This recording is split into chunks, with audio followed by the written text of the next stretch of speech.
Beautiful night. The Yankees start another homestand, and maybe Alex hits his 600th here in the Bronx.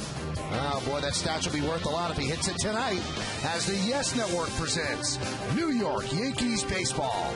It's the defending world champion New York Yankees against the Toronto Blue Jays in the first game of a 3-game set from Yankee Stadium in the Bronx, New York. Hello, everybody, and welcome to Yankees Baseball. Along with Al Leiter, I'm Michael K. Yankees played a really good series in Tampa, but they lose 2 out of 3. Yesterday it was 3-0. And if you take a look at the American League East standings, it certainly tightened everything up. Yankees still have the best record in baseball, a game lead over the Rays, 6.5 over the Red Sox, and 12.5 over the Blue Jays. Remember, the Red Sox coming to town for 4 games starting on Friday. What does this all mean, Al? Is it going to be tight right through the end? I think so. And at the end of the year, these teams are going to play right down to the end of September. The Yankees play the Red Sox in Boston. And I don't think there's a surprise here, Michael. I think Tampa Bay, right from the start, has shown they made teams look old. Certainly that series in Tampa was a very exciting one. Unfortunately for the Yankees, down 2-1. I think this will go right to the very end. Let's take a look at the pitching matchup in tonight's game, and it's brought to you by a New York lottery. Brandon Morrow is going to go for the Blue Jays, 7-6, 4.62, and A.J. Burnett for the Yankees, 9-8 with a 4.52. Al, his last start in Cleveland, he pitched very well. He did. For me, Michael, it's all about his curveball. When A.J. Burnett gets his curveball over for called strikes early in the count, it makes the hitters much more defensive. Then he is able to expand and get feeble hacks, short swings like Laporta just did there. Great play by A.J. Burnett. Went into the 7th inning, 7 strikeouts. We're going to watch early on if A.J.'s got his curveball going. If he does, it's going to be awfully tough on these Blue Jay hitters. Look how much better he was in July than June. June was an awful month. 5 starts, 0-5, 11.35, and opponents hit .357 against him. But in July, boy, did he turn it around. 3-1, a great ERA, and opponents hit .242 against him. So A.J. Burnett against Morrow, and Morrow has to worry about Alex Rodriguez and all the other Yankees as well. Alex has been waiting on $5.99. Is it 600 tonight? We'll break down some of the frustrations of late next on segment 2.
Pitch for the Yankees against the Blue Jays. That's Al Leiter. I'm Michael K. Now, the Yankees are trying to win games, and on the road trip, they did okay. They won 3 out of 4 against the Indians, and they lost 2 out of 3 against the Rays, but they were 4-3 on a 7-game road trip. Not too bad, but so much emphasis is being put on Alex Rodriguez's quest for 600. And to tell you the truth, he has not done that well of late. At first, the swing was okay, Al, but now you can see he's a little bit lost, and you can see the frustration building. There's no question about it. As great as Alex Rodriguez is, he's going to get his 600th home run, and I think here he's talking to Kevin Long. He's arguing a little bit with some of the umpires. You start to press, and as good as a player as he is, he's starting to be in between. I think it's just a matter of him getting an opportunity early in the count. Maybe it's tonight.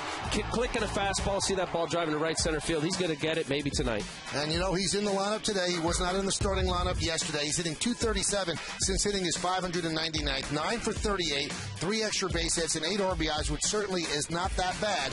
But he wants to get this out of the way and just go to the purpose of winning every single day and not worry about hitting that home run. And maybe when he hits one, the others will start to come as well. Well, we got a pretty good pitching matchup. A.J. Burnett's on the mound. He's going to have to shut down Mr. Bautista. Yeah, a lot of home runs off that bat. Lineups, first pitch, baseball, coming up next right here on Yes.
McDonald's. Head to McDonald's for a refreshing large sweet tea on the dollar menu.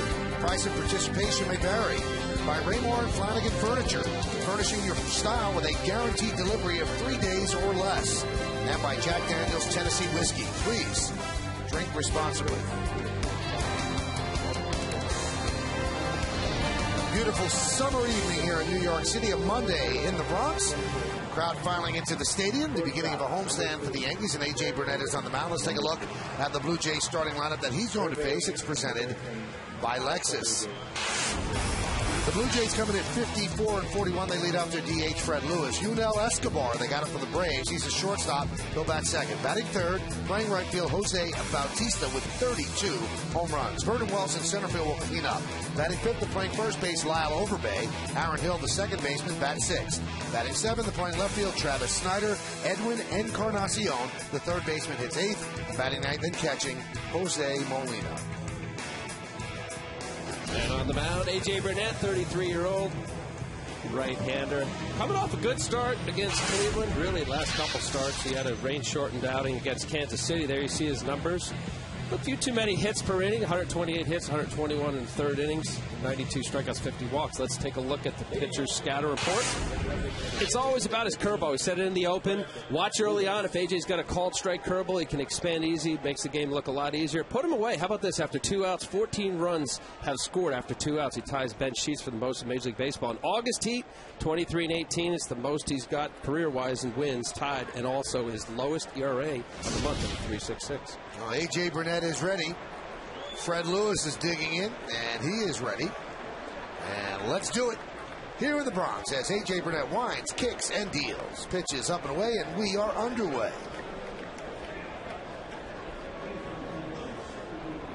See what Lewis has done. .280 average, 7 homers and 30 runs batted in, 6 hits in his last 21 at-bats. And he swings at that one and lofts it to right center. Giving chase, Swisher. And he makes a nice running play for the first out of the game. Well, you just saw Nick Swisher's in right. Let's take a look at the Yankee defense, brought to you by Mercedes. Swisher in right, Granderson in center, and Gardner in left. Go the other way in the infield. A-Rod, Jeter, Cano, and Teixeira third to first. The veteran Posada behind the plate, and Burnett is on the mound. It's a nice play by Swisher. Very nice. How about that? Right off the bat, second pitch of the game. You've got to be on your horse. Nick Swisher on the full sprint. Nice play.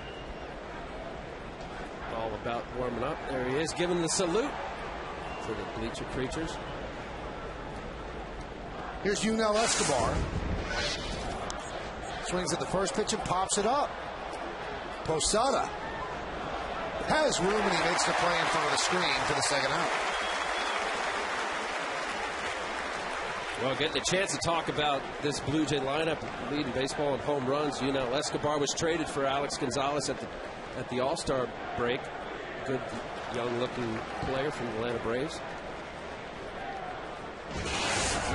Speaking of good young-looking players, well, not young, but what a year Jose Bautista's having. Well, the Blue Jays have the most home runs in baseball with 161. 91 of them have come at home. And there's a strike to Bautista. Bautista led all major leaguers with 11 home runs in July. So in a year where the power is down in baseball, Bautista's is up with 32 ribs, or 32 home runs. Grounded foul. He does not go the other way, Al. All of them to left or to center. Yeah, I really find this pretty amazing. And it's career-wise, too. He's a pull hitter, but not to have one, even accidental, Michael. He's got the strength, a good fastball up and away, maybe just go right center field in a short porch. Stay away. I mean, that's glaring for me. His left-handed batting average against has been way down. Now, this is in Toronto. Now, this was a bomb. I think this was the fourth deck home run. Maybe this is it here, too, in one game. Both of them have fastball inner half he's been crushing. This team is aggressive. Cito Gaston, the manager, has really got these guys thinking about early in the count. You get a fastball, let it fly, and they've certainly shown it. And Michael just said, leading baseball in home runs. I don't know about you, Michael, but to think of Jose Bautista, and, here's a guy who's been around for a long time, 32 home runs, on pace for 50 home runs. Don't get it. I don't get it. And the 0-2. Now the 161 home runs we said leads Major League Baseball. The next closest team is 24 behind. That's the Red Sox with 137. And they're playing at Fenway Park half their games. You saw what he did lifetime against Burnett, 3 for 4 with the 2 home runs in one game. Swing and a miss, and Burnett with a 1-2-3, 8-pitch first inning. So the Blue Jays go down in order. It's the Blue Jays nothing, and the New York Yankees coming to bat. And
will bat 7th. Batting 8th and playing center field, Curtis Granderson. And Brett Gardner did not start yesterday's game. He'll be in left field, and he's going to bat 9th. Brandon Morrow on the mound for the Blue Jays. This is a good pickup. He was traded for Brandon League, a reliever. This is a nice season. He's got very good stuff. I think part of the reason why the Blue Jays are 4 games over 500 is not only him, but their starting rotation has been a bit of a surprise, I'd say, for baseball. Let's take a look at the pitcher scatter report. Dome Sweet Dome. Well, it's Rogers Center. How about this? 6-1 at home in Toronto, 3.25 ERA. 1-5 with a 6.23 on the road. Not good. Certainly those splits are bad. Ks per 9. He leads Major League Baseball with 9.96, almost 10 strikes per 9 innings. He's got great stuff, as I say, 95 or better with a good curveball and better movement. The Bruce Walton, the pitching coach, lowered his angle a little bit, make him more of a 3/4 pitcher. He's got a little run and sink to it, much more difficult. While he was with Seattle as a reliever, it was much more 4-seam straight fastball. Derek Jeter's ready. Derek was 6 for 28 on the Yankees' 7-game road trip. The Yankees were 4-3 on that trip, taking 3 out of 4 against Cleveland and 1 of 3 against Tampa Bay. And the pitch inside. 1-0. The home plate umpire is Mike Everett, so he'll be calling balls and strikes.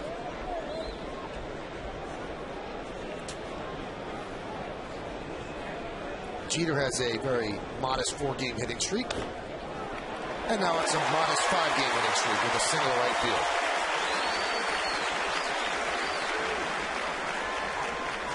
Take a look at the Blue Jays defensively, and this is brought to you by Mercedes.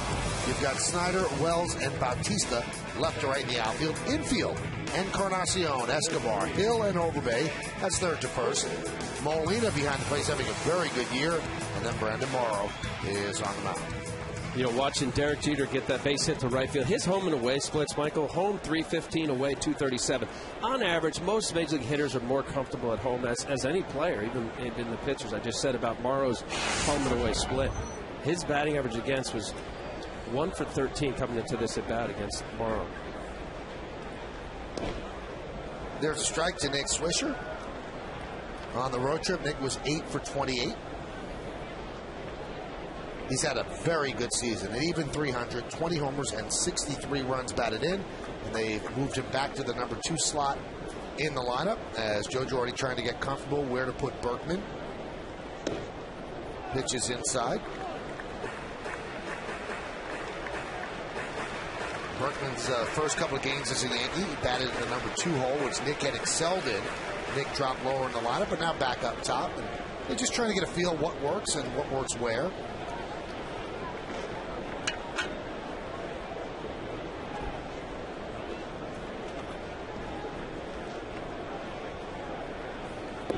And that's the fascinating part about baseball, because the lineup is so intricate. It's all interconnected. And, you know, managers spend nights staring at the ceiling, lying in bed. Where do I put this guy? How do I put...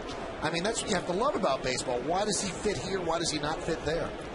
Michael, I could tell you when I was pitching, I would take the lineup as a whole and pitch around certain guys based on matchups. And it wasn't necessarily always the 3, 4, 5 guy, as you would assume. I mean, you know, maybe I'd match that better with the 4-hole hitter or 3-hole hitter. They do interconnect. There is definitely a rhyme or reason as to not only how a pitching staff pitches to a lineup, but where you place guys, protection or not. It's a great problem to have for the Yankees to figure out where to put Lance Berkman.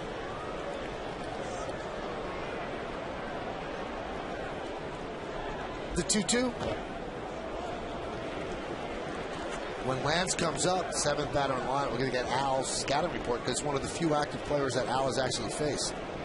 He retired a while. Well, there's a guy standing at first base who wore me out, Derek Jeter. Yeah, he's from Harvard.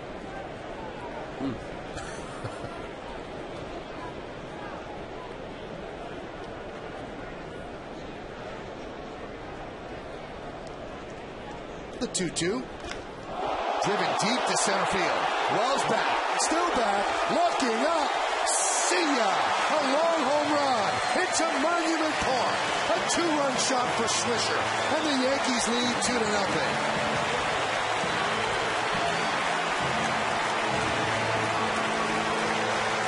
Well, Swisher now has 21 home runs, and 13 of them have come in the 2-hole. 2-hole, 3-hole, 4-hole, I don't care which hole. This is a ball down the middle.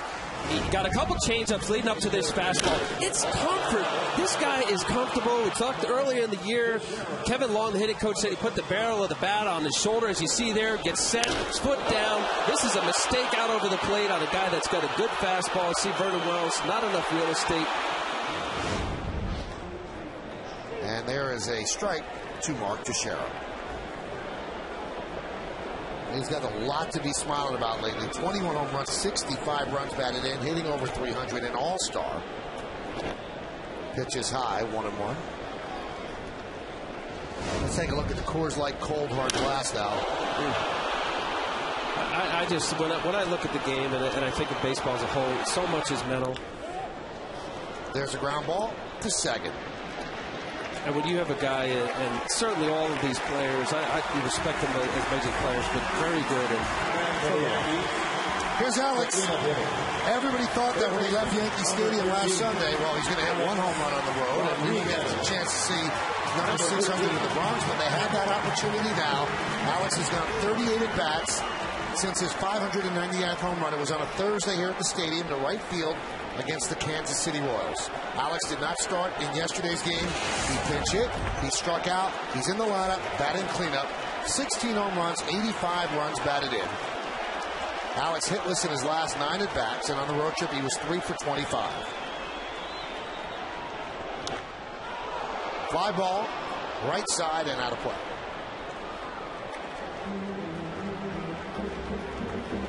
Alex, you'll see, is going to be more aggressive because he actually quoted a stat to me where he said, you know what, 100 of my homers came on the first pitch. And then Posada was eavesdropping, and he said, you should be hitting until you take. He goes, but you take until you hit. He said it should be the other way around sometimes. Be more aggressive. So Alex swings at the first pitch there. Now when he takes inside.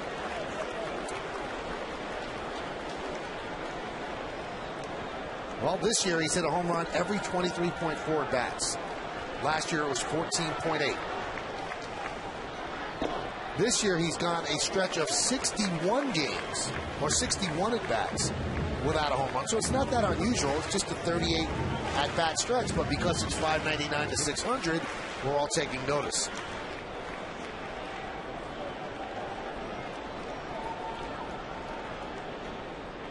And the 2-1.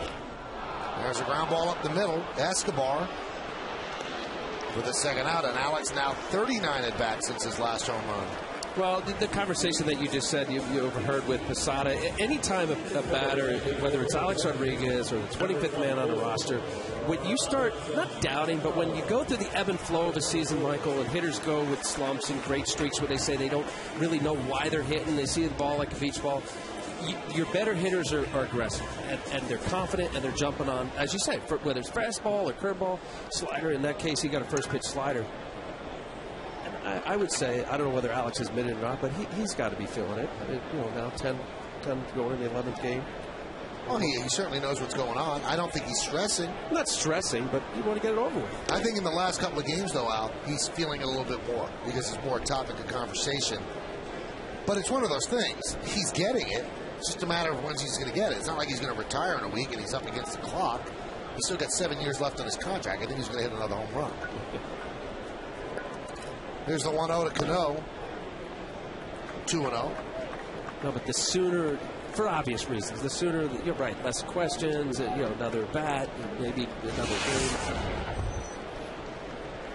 Cano 6 for his last 15. Had a monster home run in Saturday's game that won the game at the Trop. His teammates were buzzing about it. When you could get professional ball players to buzz, forget about getting fans buzzing. When you get players to buzz about the length of a shot, and it was a big shot because it won a game, it was in the 9th inning against their closer, that was impressive. Hit the back wall, didn't it? It was so hard to tell. Every replay, one looked like it hit the back, another one looked like it might have bounced there, but it was in the general vicinity. The 2-1. Let's see if we can decipher off this replay out. Well, I remember watching it live. It looks like it's got a little down and in, sweet nitro zone. Not only for Robinson Cano, a little one hop. Wow. As you say, even great hitters could marvel at one of their peers doing something special.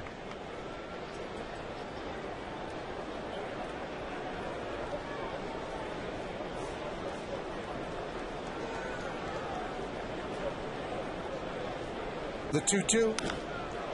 Laced down the left field line, but foul.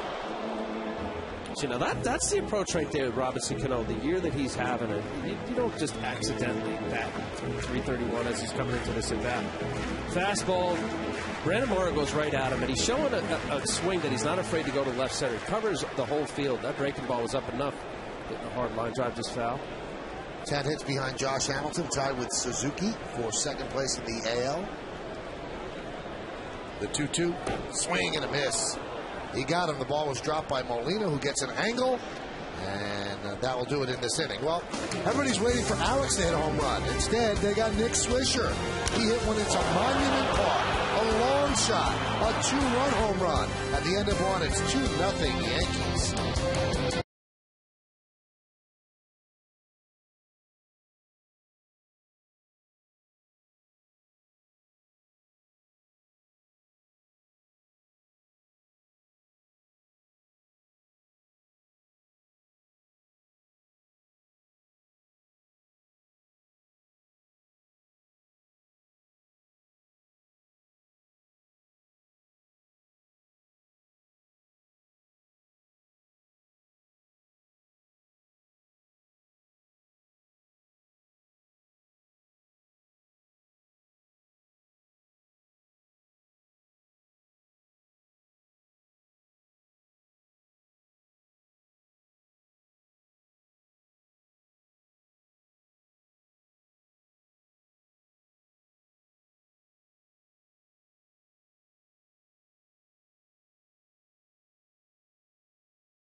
Rolodex 105 on Wednesday will be on Yes.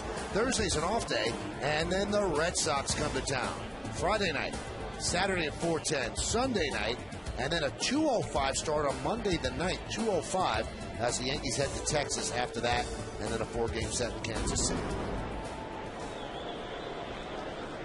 Well, the Yankees have a 2-0 lead thanks to Nick Swisher. A.J. Burnett worked a 1-2-3, 8-pitch first inning. He deals to Vernon Wells. And the pitch is low, 1-0. The Blue Jays are 10-6 since the All-Star break.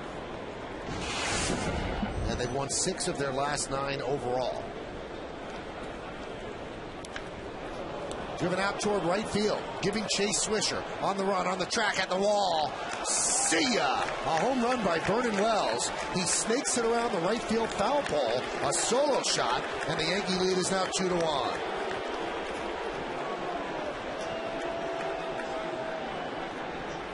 Well, A.J. Burnett supplying the power up and away. Vernon Wells has been having a bit of a drought since dating back to June 28th. 105 at-bats, has had 1 home run in that span.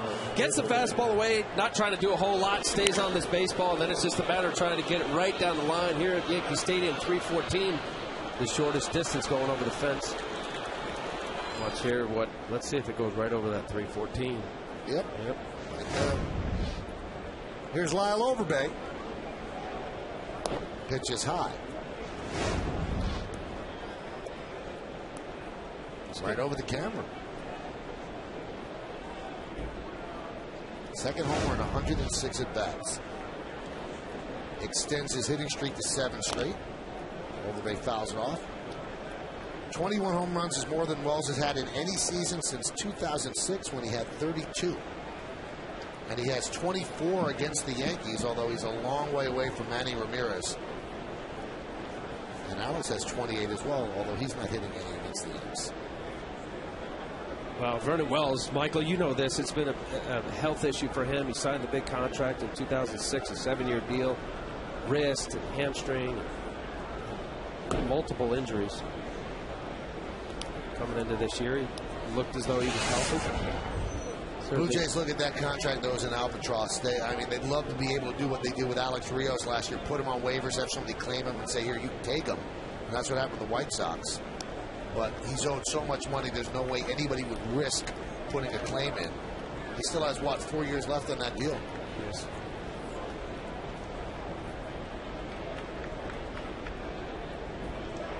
And it was just bad judgment by the Blue Jays, and also that's when the injury started to come and the wrist hurt, and his numbers are nowhere near what they were. So Overbay works a walk. Yeah, but if you remember, Michael, Vernon Wells at that year, and I know it was timing was right. He had a great year, MVP-like numbers. J.P. Ricciardi, the old general manager, locked him up along with a few others. Lyle Overbay was one of them. And the reason he locked him up is he wanted to send a message to the people in Toronto, we can keep our guys. And it turned out that it didn't work out. Here's Aaron Hill. Foul back.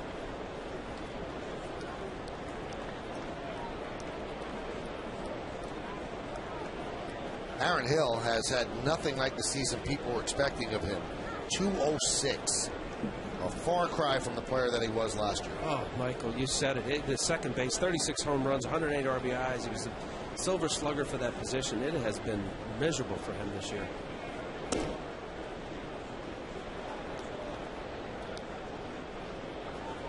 Look at the drop-off for these two players. So Hill, 286, 36, 108, now 206. And Adam Lynn, 305 to 219. Amazing. Yeah. That was major production, obviously lost, and they were counting on those two guys. For them to still be 4 games over 500 with two integral parts of their offense that just has been anemic. Better of late. Aaron Hill had some hamstring issue coming out early in April. Certainly when you're struggling with those numbers and the disparity. First half, less than 200 batting average.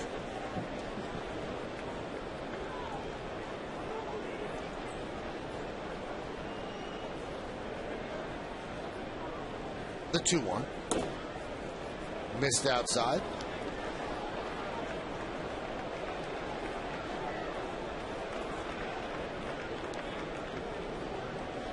AJ threw a couple curveballs. And talking about AJ Burnett, and it is about his curveball. I believe. I think when he gets that over for a strike, he's able to expand, create some defensive mode mindset in these hitters. 3-1. Popped up. Behind the plate, now to play.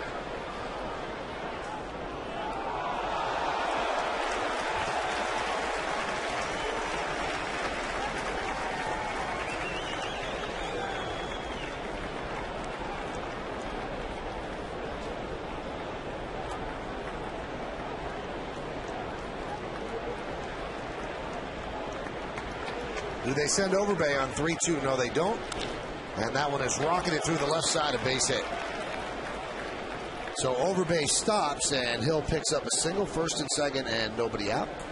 Let's look at the game time weather conditions presented by Bigelow Tea. It's a beautiful night, 79 degrees, humidity 47%. The wind is 13 miles an hour, and the forecast is partly cloudy. You bring nice weather with you, Al, you know? You know, watching these weather forecasts, it's been really nice in the Northeast. Beautiful weather.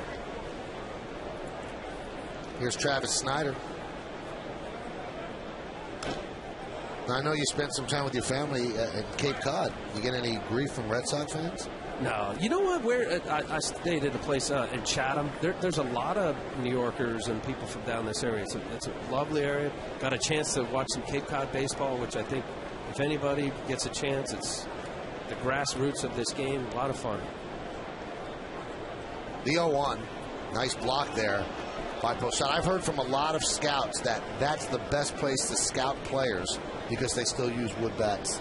Well, there's several. I learned a lot, Michael. My son Jack was in the Orleans baseball camp and got friendly with the coach. But there's about 5 wood bat leagues for the college kids, right? And it leads up to kind of the major league of summer college ball, and it's Cape Cod. We'll go to Alaska. There's a Hawaiian league. There's a Northwest league. A lot of fun. Very, very neat experience. If all the baseball fans get a chance to go see that. First and second, nobody out. 1-1 on Snyder. And the pitch. Breaking ball with no bite. Now Posada wants to go out and talk with AJ. Hey, Al, you think a cheap home run like the one Wells hit could sometimes set a pitcher back? Yes, no doubt about it. You know, look, right field here at Yankee Stadium, it's always been that way, the old one, the new one. So you get a ball up out over the plate. A guy that's struggling in Vernon Wells, you're going to bear down on the lineup. Look at Jose Bautista, what he's doing. Give up it's a cheapie. No doubt about it. It's a home run. But that's the difference, Michael. Of just, you got to be able to just erase it. I know that's the hardest part of this game, is to just think about the next pitch. And it is. It's strength and weakness of a hitter. Execute the quality pitch. And he steps off. See, now this is a little cat mouse here. Now there's going to be a sequence of signs from Posada. Obviously, you don't want Lyle Overbay, the exact second base, to be able to pick up anything. He's going to change the signs as they do, or maybe already have a sign previously shown. Swings and misses in the count 2-2. Biggest thing that I always thought, Michael, with a runner at second base, you want to make sure that here, fastball away. See Posada setting up late enough to where a batter couldn't get the location from the runner at second base. Nice tailing, two-seam fastball. He's looking in whatever he can do to help out. 2-2. Strike three. Caught him looking at a fastball. That's a beautiful setup right there. Two-seamer away, waves at it, and then this is a lock-up fastball. See the little run that comes back?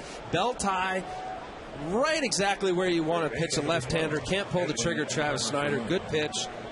This would be a great view right here. That little comeback at the very end is a reason why left-handed hitters either give up or can't pull the trigger.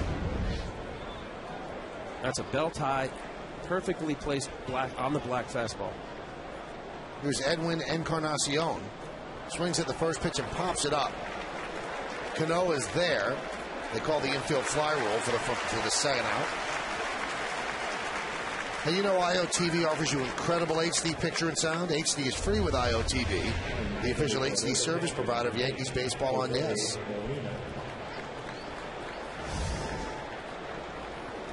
Here's Jose Molina, owner of a World Series ring, won with the Yankees last year, and the guy on the mound, he caught both of his World Series starts last year, the great start in Game 2, and then the subpar start in Game 5 in Philly. He was AJ's personal catcher in the second half.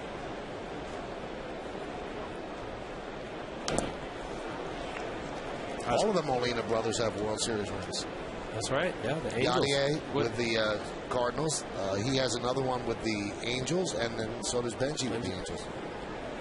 Good guy. Got the chance to catch up with him, talk. You really like him up in Toronto, Michael. He's talking about how Cito's just kind of giving him a leadership role, talk to the younger players and impart that. Some of the pitching staff, Ricky Romero's very close, right next to him, locker room with him. He's pitching tomorrow for the Blue Jays.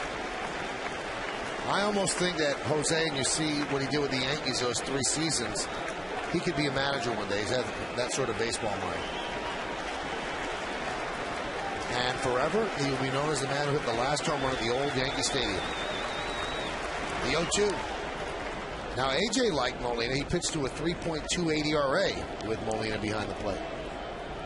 This is a bear down right here. I said in the scouting report, Michael, after 2 outs this year, AJ Burnett's 14 runs he's given up, tying Ben Sheets for the most in Major League Baseball. That is completely just bear down. You get two outs, you get the nice strikeout, you get the pop-up. Make your best pitch right here.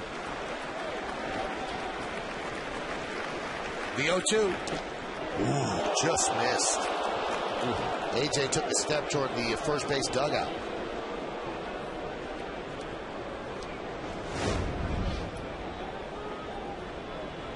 Tried to have that comeback, just missed though. Now you see where Posada's setting up. That's what you do as a catcher when you're ahead in an 0-2 count. Get off the plate. 3, 4, 5 inches. 1-2. Hit sharply right at Alex Rodriguez. He'll go the short way. They get the force on Aaron Hill, and that'll do it. But the Blue Jays get a run. Vernon Wells went the other way. The short porch and right. Not too far, but it counts for one. 2-1 Yanks.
Text us at 58772. Standard text messaging rates apply.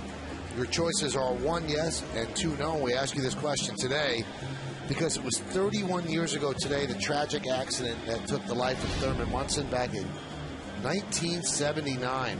When Thurman would be 63 years old. He was born in 1947, and I truly believe that Thurman Munson would have ended up managing the Yankees. I mean, George Steinbrenner, the Yankee owner, had such respect for Munson and such a great baseball mind, but tragically passed away in a plane crash. I know how close and how fond you are of this organization growing up in the Bronx, but every time I watch that game, man, I get choked up. I've seen it a bunch. And that was our good buddy Bobby Mercer, who stepped up with 5 RBIs and won it the day they went to the funeral on August 6th.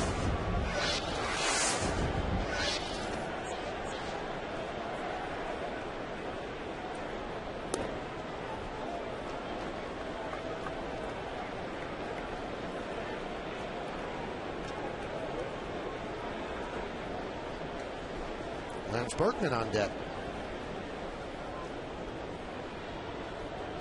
The 2-0. 3-0.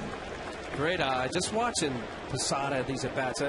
Nothing to take away what James Shields did yesterday in Tampa, talking to Kevin Long, that they were a little impatient yesterday, swinging a lot of the changeups out of the zone, as good pitchers do.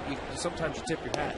But just watching how Jorge's just eyeballing, keyholing him, getting an opportunity to see release point. Brandon Morrow's where it's coming out. There's Kevin Long, the hitting coach.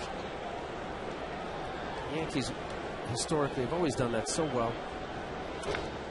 A base hit for Posada on a 3-1 pitch. Now let's see how the crowd receives Lance Berkman in his first at bat as a Yankee at home. Now batting for the Yankees, hitting 7th as they go here, the designated hitter, number 17, Lance Berkman, number 17. Well, certainly not a rousing ovation from the stadium crowd. I guess they want to say, earn it. Thrill him now. Wow. Pitch to Berkman's a strike. Now Lance against Al Leiter, 4 for 14. Didn't hit a home run, a double, a walk, 3 strikeouts. How did you pitch to Lance? You know Berkman? what? I remember I almost don't like to say when I say a professional hitter, but this guy is a guy that will spray the ball over the whole entire field. Where you pitch him is where he hits it. When he is hot and feeling good, the ball will go from the left field foul line to the right field line. Very tough out, Michael. And like every hitter's, you go through the ebb and flow. He's had some injury troubles off and on the last few years. I see him as just good quality at bats. And really is a guy that is conscious of putting the ball in play. Great on base percentage.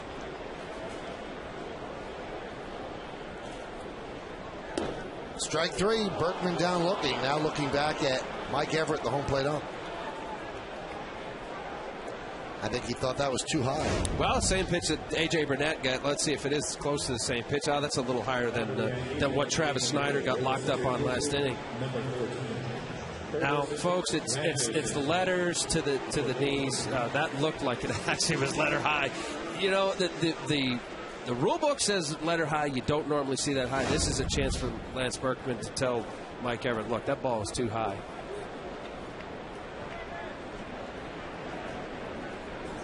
One on, one out. Here's Granderson. Pitch outside. 2-1 game. Both scores came on home runs. A 2-run shot by Nick Swisher and a solo shot by Vernon Wells.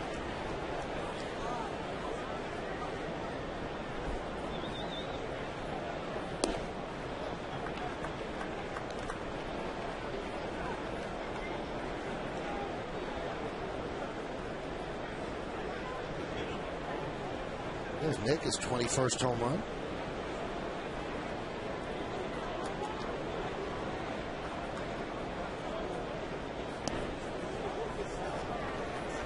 And now Molina wants to talk with Morrow. Hey, this weekend, the Yankees host the Red Sox here in the Bronx, and yes, that's expanded coverage starting Friday at 6 with batting practice today, and then the pregame. Then after the game on My 9, turn back to Yes for the W.B. Mason postgame. And then Saturday and Sunday, get complete postgame coverage with Yankees extra innings right here on Yes. And then, of course, that series continues on Monday, and that start time is at 2 o'clock. So we'll be on at 1 with the BP show. 1:30 is the pregame, and then 2 o'clock game time. So a 4-game wraparound series. The 3-0. He walked him on 4 pitches, so the trip to the mound didn't work. And that'll put runners on first and second with 1 out for Brett Gardner. Well, 3-0 count when you have Molina coming out. You probably saw something. He pushed a little change up there. You got Granderson, who's not having his best year. The lower part of the lineup, you try as a pitcher to really attack the lower half of the lineup. And again, the Yankee lineup isn't a typical lineup in baseball. Brett Gardner batting right at about 300, 295. .412 against Toronto this year with 2 home runs and 6 runs batted in. Had a very nice season. He has 30 stolen bases and 36 attempts. He got a rare day off yesterday, but ended up playing the final couple of innings and left. They started Austin Kearns out in left field yesterday. Strike. Pulled the string right there, Brandon Morrow, talking about the year that Brett Gardner's had. Michael, I couldn't agree with you more. I think that the fact that he was a guy that was maybe potentially talked about, not facing left-handers, especially the tough left-handers. What a year. He's even talking about it. He wants to get more opportunities. You talked about the 30 stolen bases to run more. This is such a tough lineup for a guy to run a lot, because the last thing you want to do is make it out on the bases and take an opportunity for somebody to hit a home run away with somebody on base. I agree, but Brett Gardner, there's certain guys that have good baseball running instincts, as I believe he's getting better as his experience, but he outruns the baseball. And you don't want to take away that aggressiveness. To your point, it's a great point. You don't want to run yourself out of an inning, but this is the guy, he could run and steal on most arms. Easily. I asked Joe Girardi that. He said, I have never, ever put a red light on him. He said, I want him to run when he bats ninth. I want him to run when he bats first or second. He can run whenever he wants. He has my green light. Good. He should. There's very few runners, players in the game that have his speed and his ability to steal bags. Strike 3. Got him with an off-speed pitch. 3rd strikeout of the game for Morrow. Well, Morrow got away with a little bit of a curveball here. This is a curveball where Gardner couldn't lock up, and now we've seen so far that Mike Everett has been calling the high pitch. This is a hanging curveball. Can't pull the trigger. That ball even looked higher than Lance Berkman's. These Yankee hitters are going to go back there, going underneath, looking at the footage and the video, looking at the slow replay. If this is going to be consistent on both sides, well, then both teams have to start realizing that they better swing at that letter high fastball or the pitch up in the zone. If you're on the mound at this point, Al, are you then exploiting that? Absolutely. No question about it. I'm gonna find out where the home plate umpire strike zone is, in, out, up, down, and attack it. And the pitch to Jeter is low, 1-0. See, now even there, that curveball ends up, Molina catches it low, but because of the break, that could have been a knee-high pitch. These are elevated pitches. Even right there, look at Molina, maybe even said, hey, come upstairs here.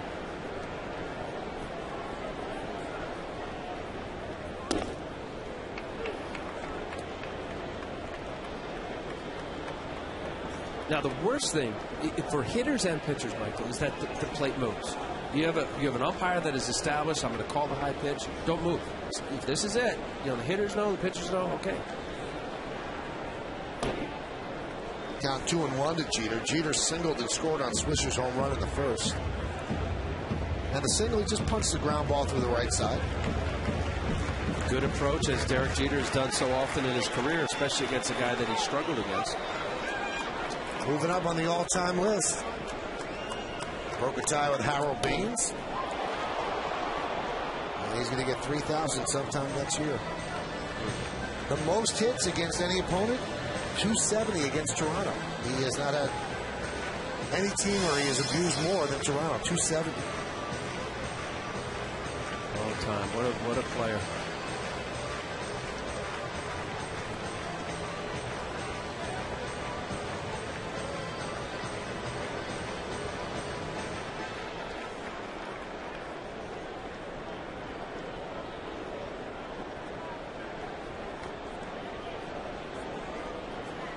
The 2-2. Grounded foul. Now, this scenario right here, Brandon Morrow has done well against him up to that first base hit that he just poked to right field in his first at bat. The scenario set up because of Derek. He's waiting long and he's fighting off pitches to go right field. Let's see if Brandon Morrow ends up coming inside. Swing and a miss. Got him. Breaking ball. Morrow strikes out the side. He has 4 strikeouts. No runs a hit. No errors and 2 left. We go to the third. 2-1 Yankees.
And we rejoin Jack Curry down in the camera well, right near the Blue Jays dugout. And Jack, when I was coming up in journalism, my sports editors always told me, you want a good story, you talk to the parents. And that's what you did with Lance Berkman.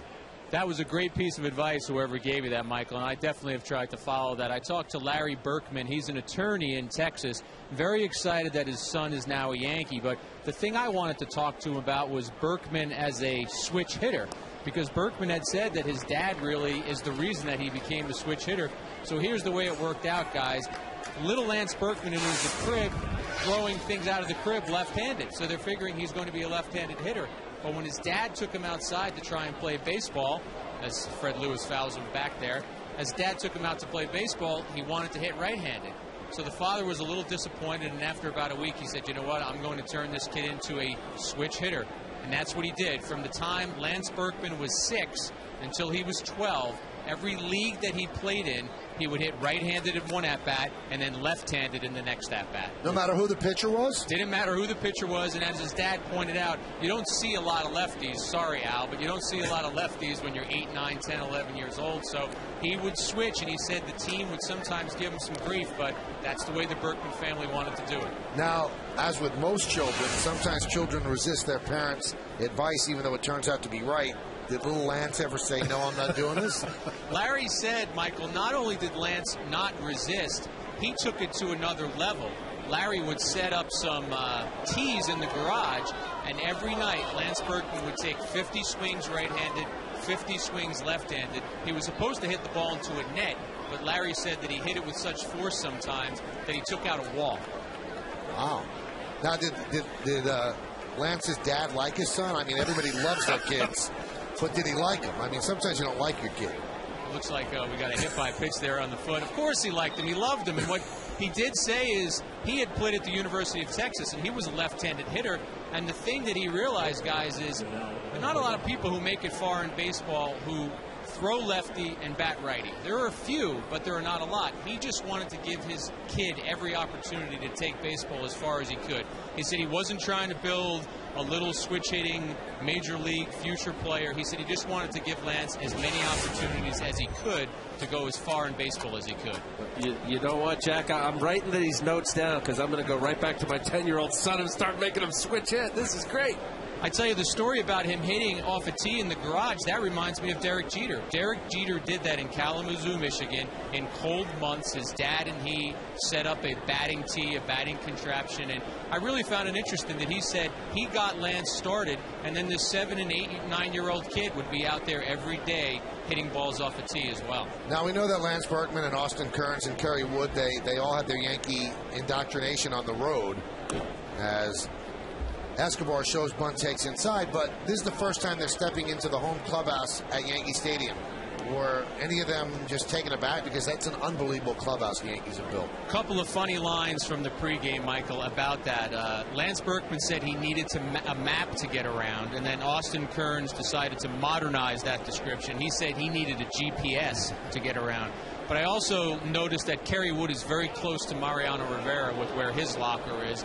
And if you're the Yankees, you're hoping that those two guys stay close for the rest of the year, because if Wood is at his best as he can be, the Yankees would love to him to be in that 8th inning role in front of Mariano Rivera. And Jack, you know, I heard you on the pregame with Bob Lorenz, and it's so true that the lockers aren't given out by accident. There's a lot of thought that goes into it, and they put people next to people for specific reasons, and we used to see that in the old clubhouse as well.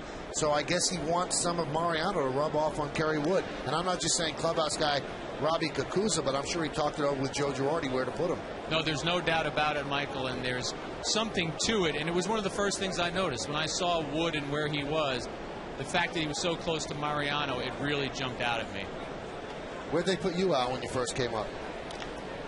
I was next to Dave Righetti and Ron Guidry. And there was a reason for that. Absolutely. Yeah. I'll pop up there, Chucano. Well, good stuff. I mean, you didn't bother Mr. Berkman, did you? Is he watching the game on Yes? You know what? I think he's watching the game, and I got to give you one last nugget, Michael. You'd think a dad of a major league player. Lance Berkman has over 300 career home runs. He's almost a 300 career hitter. I said, what do you think about your son being a Yankee? And he said, to tell you the truth, it scares me to death. He said it has never gotten easier to watch his son play Major League Baseball. He said from the first at-bat until that last at-bat we saw where Lance Berkman struck out, he said you feel it in your stomach, and Posada's going to try for a pickoff here, and he's going to be a little late. He said you feel it in your stomach. He said you can't do anything to help your kid, and whether your kid is 5 or 35, you want to be able to help them. And he said it's such a helpless feeling when you can't help your kid. Well, great stuff, Jack. We'll hear you on the post-game show with Bob. Thanks, guys. And Mr. Berkman, calm down. We'll get you through it. You know what? Because his dad played, I could only imagine how some of these dads and parents would go through every single bat. But I would think after all these years, seeing his boy in a World Series, an all-star and a great player. But you know what? I've talked to guys that played in the big leagues and their sons, you know, in college, and they say it's much more pressurized than any of the biggest situation you were ever in, because you can control it. But when you're watching your kid, it takes your breath away because you want only good things for your child. And you have no control of it. When you're playing, you realize the intensity of it, but you have something to do. You can actually perform. Runner goes. Pitch is fouled away, and as Mr. Berkman could see, Lance seems very comfortable in the Yankees dugout. He seems happy.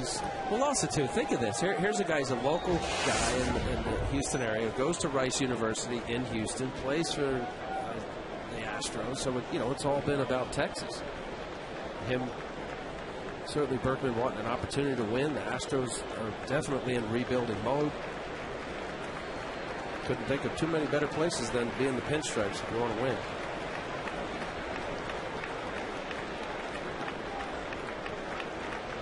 Lewis is dancing out first, but the Yankees have kept him there so far. Bautista struck out against AJ in the first inning, so now the count is 1-2. Yankees lead 2-1. We're in the top of the third.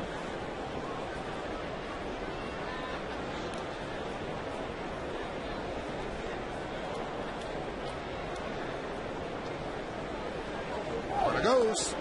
Throw to second is in time. What a throw by Posada. And a good tag by Cano, all in one motion. Well, this is a tough.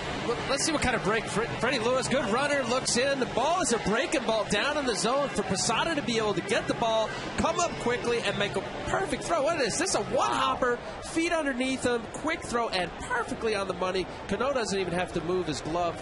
What a play by Jorge Posada. Here's the IOTV HD super shot, and Lewis was out. Wow. And we always talk about, well, that's a perfect pitch to throw him out on. And usually a pitch up in the zone with the catcher. Normally, it just naturally comes out of his crouch. But that is as tough a pitch to throw somebody out on. I almost thought of Thurman Munson, a guy who got it done, kind of slung the ball. That ball being down and away, as you say, Michael. Just the quickness for Posada to realize he had to get the ball out of the glove. Swing and a miss. Bautista down on strikes. So a great play by Posada. Opponents have been 26 for 30 in stolen bases against AJ.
How about these partners right here? A.J. Burnett doesn't help his catchers.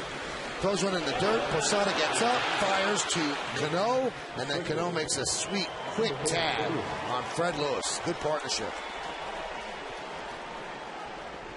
With a perfect. Yeah, you couldn't place it better than that. Got him right before the foot hit the bag. It'll be Nick Swisher, Mark Teixeira, and Alex Rodriguez here in the third. Yankees lead 2-1. Swisher with a 2-run home run in the first inning. And Morrow deals high.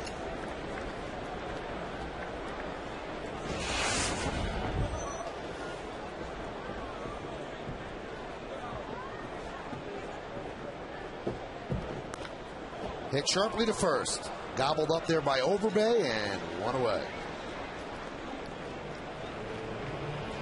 2-3-0, leading 1-2-0. Hit it on the screws, Nick Swisher. Here's Mark Teixeira. Mark on the road trip was 3 for 24. He had a very hot July, but finished it off a little bit cool. And now he's 1 for his last 16. Swings at that pitch and pops it up. The shortstop Escobar will make the play. And 2 out quickly. And there come the new baseballs. The ones that are marked up as Alex Rodriguez will come to the plate, sitting on 599 home runs. Now that is, those are fans, but their expectations are a bit high. That's about 550 feet away from where Alex is standing opposite field. Alex will take one that just scrapes over the wall right now. And Vernon Wells down the right field line. 39 at bat since he hit 599. A-Rod's had 50 career home runs against Toronto. He's had 310 career solo home runs of his 599. And he has homered off 365 different pitchers. One of them is Morrow. He has 1 lifetime home run against him. There he takes a strike. And the flashes go off around the ballpark. A little hanging breaking ball. Morrow threw the first pitch at his first at bat with a breaking ball off the plate. That ball right down the middle. And the 0-1. 1-1. And it's hard to say that you're not thinking about hitting a home run. That's like saying don't pay attention to the pink elephant in the corner of the room. You know everybody's waiting for you to hit it. Is tonight the night? Count 2-1.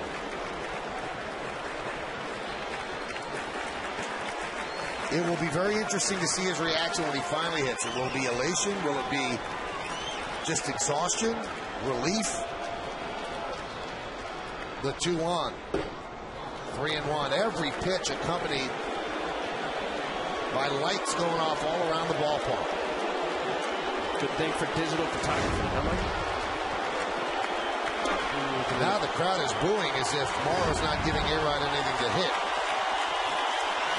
And the 3-1. 3-2. He went after him there after the 3 breaking balls and one previous one to go 3-1.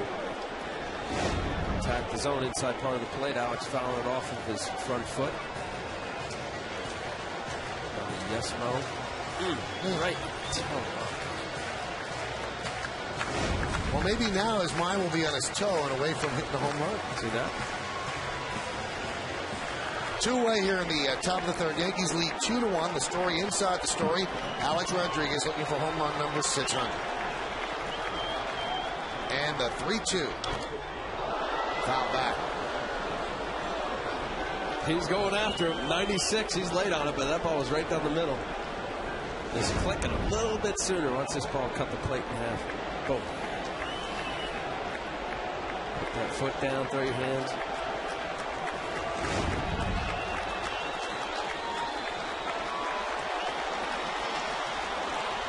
Three balls, 2 strikes. Morrow deals to A-Rod. Swung on and missed. He struck him out. Now 40 at bats since home run number 599. And the Yankees go down in order here in the third. All those flashes and nothing to show for it. 2-1.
And the bottom of the third, Yankees still up 2-1, and Vernon Wells is going to lead off against A.J. Burnett. Wells with a home run leading off the second inning. And that time, he gets moved off the plate. Fastball by A.J. Wells' home run went the other way, right down the right field line. Snaked it around the foul pole for his 21st home run. Grounded to Alex Rodriguez. One away. Now let's see how they won after Alex Rodriguez. We'll look at the pitch by pitch brought to you by Suzuki Kizashi. Well, early in the count, Brendan Morrow gets a first pitch breaking ball. Now he's got two different breaking balls. You see the bigger one and the smaller one, changing his speeds. Then he comes inside, kind of stands up Alex, and then the breaking ball away gets in that 3-1 count. And then it's attack. Alex fouls it off his front foot, down the middle, just a little bit late. You see where Molina's setting up, right inside, 96-mile-an-hour fastball. He went right after Alex Rodriguez. Beautiful pitch by him. What a bat. Hey, let's put it this way, and Alex is also given credit. The Indian pitchers, the Rays pitchers, none of them pitched around him. They all challenged him. Here, hit it, and he said, hey, that's what it's about. And the Indian pitchers, young pitchers, who don't want their name attached to 600, but they didn't want to not give him anything to hit. I think it's just good old country hardball. As Overbay grounds one up the middle, Jeter to Teixeira 2-away. You know, Michael, and you can get caught up in that moment. There's no question about it. And the last thing a pitcher wants to do is feel his way through an at-bat and end up making a mistake, not with their best stuff. Right. He went after him. Time for the New York State Smokers Quit Line Quiz here in the top of the fourth inning. Thurman Munson won the 1976 American League MVP award. Now the question is, who finished second? We'll find out in the bottom of the inning.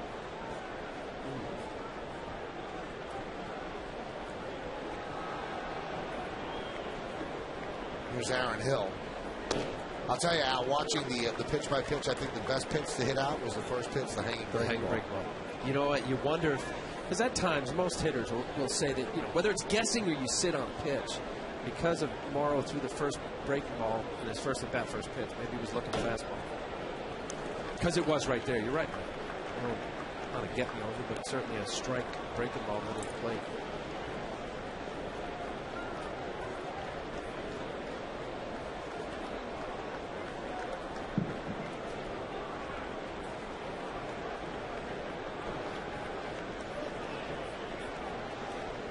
The 0-2.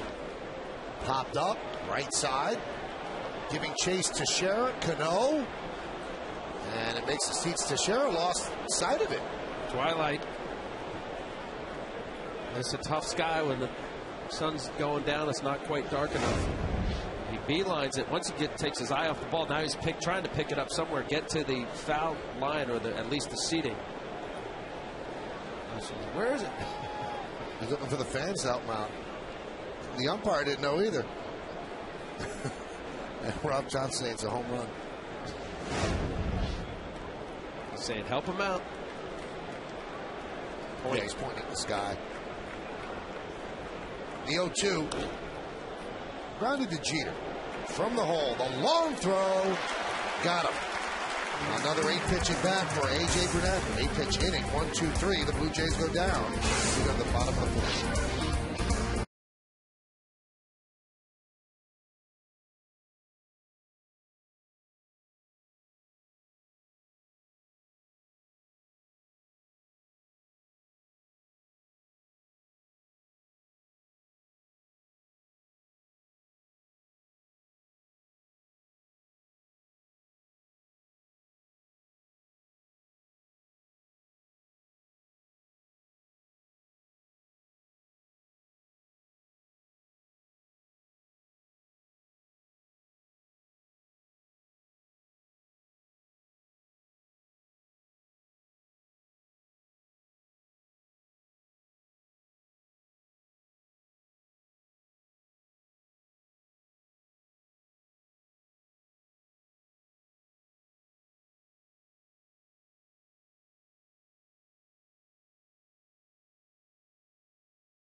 Now, the question is about Thurman Munson.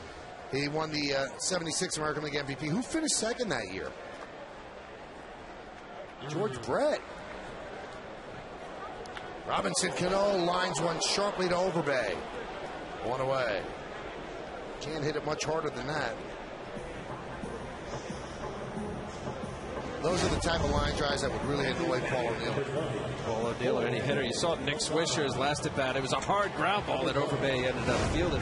Part of the game. Hitters will say it never evens out. Pitchers say the same thing. It's part of it.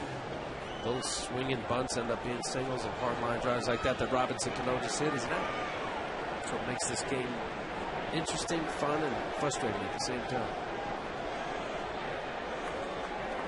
Well, that could describe you. Interesting. Interesting, fun, frustrating. Where's the frustrating part? I'll tell you that. Here's Posada, who's single to right in the second. Fouls it back. How about this since the All-Star break, Al? You like this. Blue Jay starters, and you see how Posada fouled this one off. Got Molina on the side of the hand. Blue Jay starters 9-3, 2.84 since the All-Star break. That's outstanding pitching. And there's Bruce Walton, the pitching coach. They've had good starting pitching. Really, I think one of the big stories, Michael, for the year is Sean Markham. Guy had elbow surgery, comes back, really has been a stalwart of the rotation. Brandon Morrow, I believe this has been a great pickup. I think the upside for Brandon Morrow, it may be one of the best on the staff. Ricky Romero has been very good. Young left-handed pitcher we're going to see. Brett Cecil's getting a little more confidence out of his manager, Cito Gaston. Just letting these guys pitch and do their thing. Posada whacks one to left center field. That is going to be trouble. Giving chase as Wells. He won't get there, and it bounces into the Blue Jay bullpen for a double. Posada's 2 for 2. Well, Posada's 16th double on the year. This is a little backup slider. Jorge's first at bat, he saw some pitches, got in a good count, ended up getting the base hit. Now going the other way on a breaking ball. This is where pitchers on a staff or even in baseball, they know when a guy is feeling good at the plate. Certainly Posada, these 2 at bats has shown that. Going the other way nicely through the ground rule double. Vernon Wells sticking his hands up. I was talking, Michael, to Kevin Long, and he was saying that Posada was getting, I guess, some line drive outs on this road trip, and got the element of getting a little frustrated. Pitch to Berkman is a strike. Posada with his 14th multi-hit game. Well, on the road trip, he was 3 for 15 now, and 1 for his last 9, so he was getting a bit frustrated.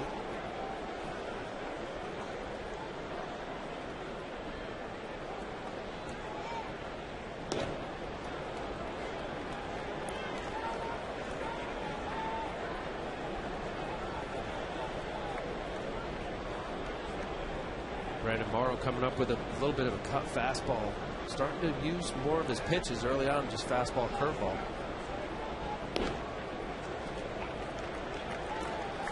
Overthrown changeup.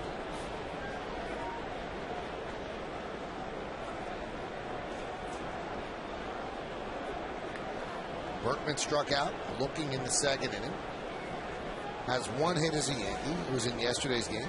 Line drive to right field in front of Gabe Kapler. Switch hitter batting from the left side against the righty Morrow. Popped him up. And Escobar makes the play for the second out. He's got inside enough. Now Brandon Morrow showing enough different looks, the variations of speed and location, and that ball got in on the hands of Lance Berkman. This ball, Jose Molina setting up inside, actually leaks out over, but that ball up in the end. Mentioned earlier in the game, Mike Everett was calling those pitches for a strike. Lance Berkman was a product of being called out on strike 3 in his first at bat with a similar pitch. That's part of that element, Michael. You said, do pitchers, hitters, do they recognize that? Absolutely. When you know there's a certain strike zone, you end up having to swing at pitches that maybe are eventually balls. There's Granderson, and there's a strike.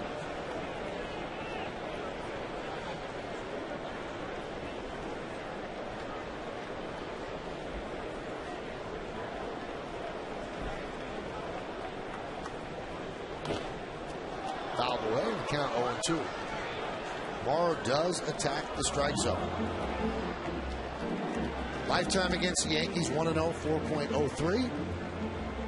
Since the beginning of June, 3-2, 3.21. So his ERA would start it at 4.62, coming down.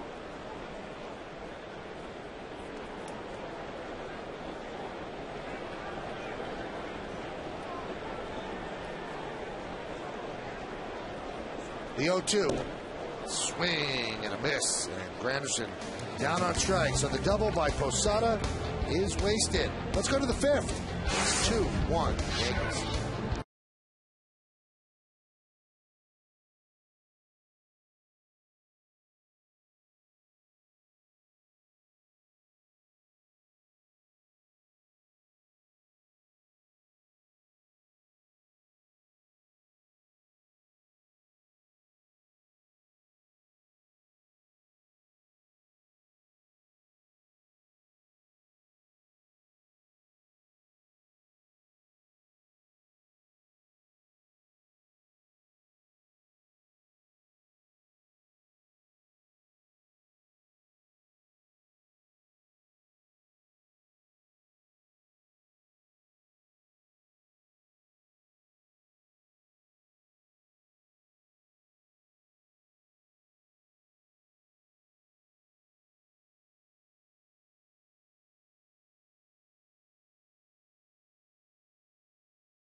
Take the Yankees with you. Subscribe to MLB.tv today to see every Yankees game live or on demand on your computer. Visit Yankees.com to order and get more details. MLB.tv, baseball everywhere. Bottom third of the order for the Yankees as they lead 2-1. As we go to the top of the fifth, Travis Snyder against A.J. Burnett. Burnett really struggled in one inning. Every other inning, he's worked the minimum 3 batters. He struggled in the second. He gave up a cheapy home run to Vernon Wells, then walked over Bay, a single to Aaron Hill, but began to come back against Snyder. He struck him out looking, popped up Encarnacion, and got Molina to ground out. And that's really the only struggles he had in the second inning. 55 pitches, so he's good pitch count-wise. Well, just watching these Blue Jay hitters, and they are an aggressive team. Cito Gaston, Dwayne Murphy, the hitting coach. It's by design. You get a good pitch, you let it rip. Travis Snyder, good, young-looking player. Ended up hurting his forearm earlier in the year. There's been an injury issue with him. And as you say, Michael, AJ is really just attacking the zone, his fastball.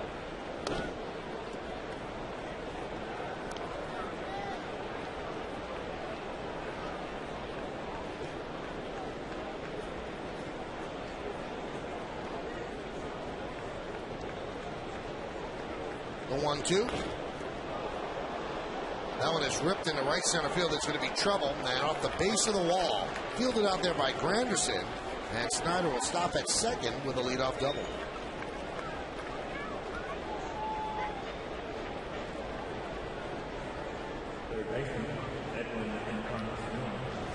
Snyder getting a breaking ball here. 3 fastballs and then a backdoor slider. He's out in front, but just shows you how strong this young man is. And Travis Snyder, he's fooled. He's out in front. The barrel of the bat stays back with a little bat lag and is able to drive it 1 hop off the wall. It's his 11th double of the year. Once it gets in the gap there, it's just a matter of Granderson getting a nice little carom, throwing it in. Good hitting. Breaking ball is outside to Encarnacion. Encarnacion's had an interesting year. He was actually designated for assignment and then went down to the minor leagues with the Blue Jays, and then they brought him back up. Playing a lot better since he was brought up.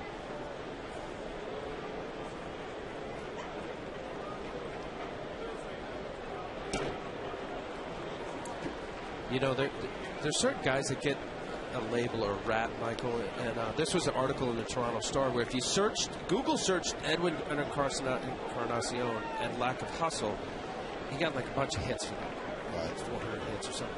And he had a bad play recently in their last road trip, and came to Brian Butterfield, their infield instructor, said, "Look, I want to come out and get some extra ball, extra work." That one's drilled deep to left field. There it goes. See ya. A long home run for Encarnacion, and the Blue Jays take a 3-2 lead.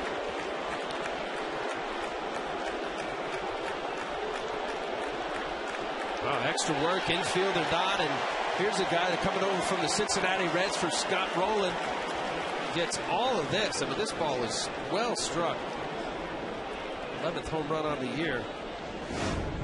Fastball running on the inside part of the plate. Clears his hip. Wow. The ball was hit hard. Look at the simple neck. It was Molina. That home run, it's the second home run that Burnett has allowed today.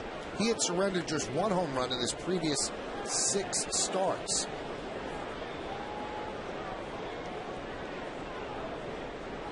So what was the outcome of that? Well, the outcome is that, you know, talking to Brian Butterfield and people around this team, you say, you know, does it associate with his personality? And certain guys, you know, just have a certain demeanor and disposition that looks lackadaisical.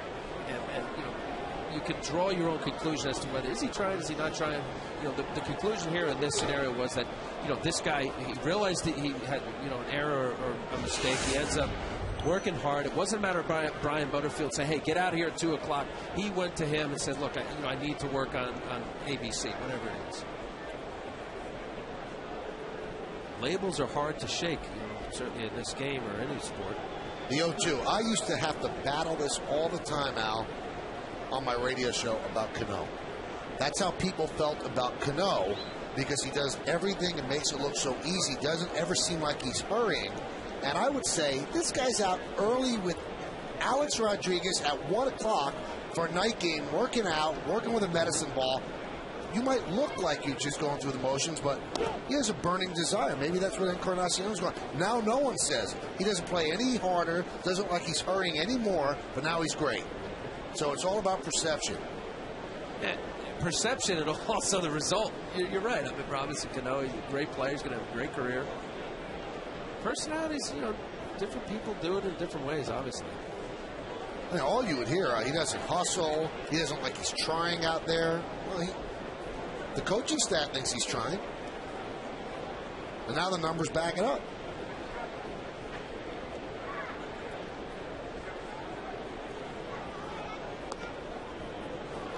And Molina walks. And that'll bring out Dave Island. This copyrighted telecast is presented by authority of the New York Yankees. It may not be reproduced or retransmitted in any form, and the accounts and descriptions of this game may not be disseminated without the express written consent of the New York Yankees. You know, we've brought this point up before, and we showed this in the open of the broadcast. AJ's numbers in June were terrible, and in July they were excellent. And the only difference is that Dave Island wasn't with the team in June, and he returned right at the end of June. Any correlation between his effectiveness and Dave being back? Sure. You know, certainly nothing against Mike Harkey or whoever. There are certain pitching coaches that can relate to the personality and also a key word or two to help a pitcher get back on track. And certainly Island has that relationship with A.J. Burnett. And whether it's a key to whatever Dave Island says about his front hip, trying to get A.J. Burnett to be less side to side and more north and south, whether that's drive his front hit, allow him to stay on the backside, finish your pitch. You know, there's a comfort to that, Michael, to a coach that can explain to you and you say, yes, I get it. Now, it might have been explained, you know, the message was the same. It's just how it comes across and how you relate to it. I don't think it's coincidental. I mean, his ERA was 11 plus in June.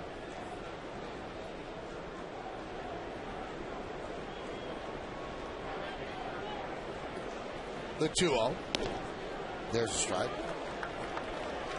You know, this is one of those games. You know, cruising along, you're winning 2-1. You have a very good home run hitting team, as we said. The Blue Jays leading baseball in home runs. Just continue to bear down. The pitch count is still reasonable at 71. Get outs. You Count 2-2. As opposed to the obvious, Michael, or, you know, when you implode and, you know, maybe you allow something. You know, you mentioned earlier in the game with Vernon Wells' home run. Could that bother you? Yeah, it could bother you. You know, if you allow it to and it escalate into several pitches later. So Joe Mitre getting loose. With 2-2. So we mentioned, other than the second, he was pitching very well, but running into trouble here in the fifth. No, but when you think of that trouble, Travis Snyder reaches out with a little breaking ball. He's ahead, AJ is, and just flicks it to right field strong enough. Makes a mistake with a fastball to Encarnacion. You know, there's your 2 runs. No question about it. You're down 3-2 now.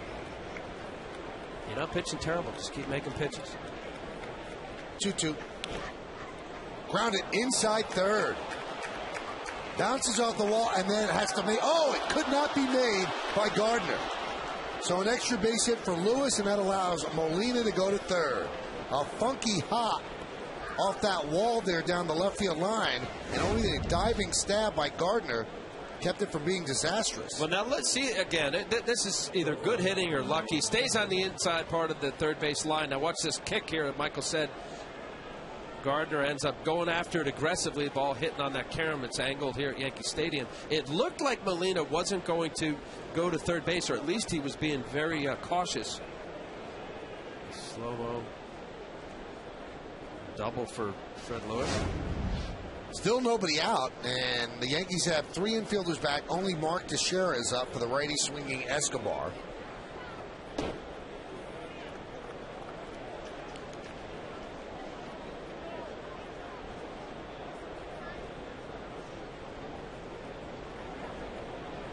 Escobar was traded for Gonzalez. Gonzalez is the more finished player, but Escobar has a huge upside. But the Braves are trying to win right now, so they went with the veteran and gave up Escobar. Foul back. You know, it's interesting. In certain places where players, you know, either wear out their welcome, but apparently he was a guy that, you know, Bobby Cox had reprimanded for not running balls out. And, you know, some of the guys in the clubhouse were mentioned that, you know, whatever his behavior wasn't part of the Brave way. But talking to the guys around the Blue Jays, he couldn't be more exemplary right now. Playing the game hard. The 1-1. There's a ground ball to A-Rod. He's coming home. And they get Molina.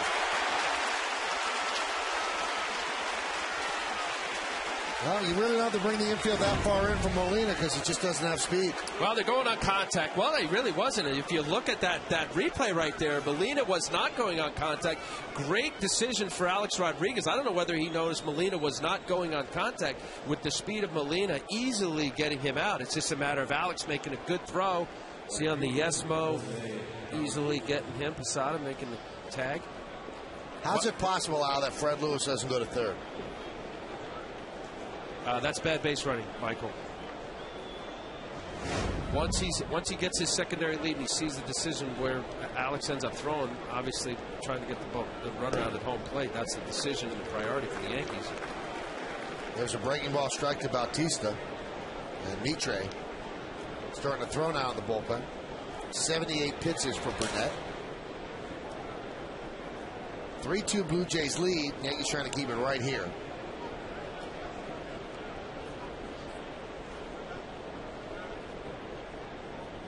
The 0-1. That one is lined to left field, giving chases Gardner. It's over his head and up against the wall. Lewis scores. Here comes Escobar. He will score. It's a 2-run double for Bautista, and the Blue Jays lead 5-2.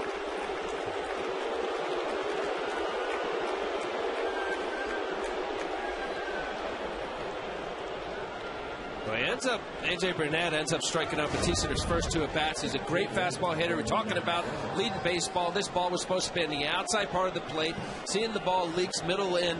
Here's a guy we show that he has all of his home runs. He's a pull hitter. Just a perfect location as far as Batista's concerned.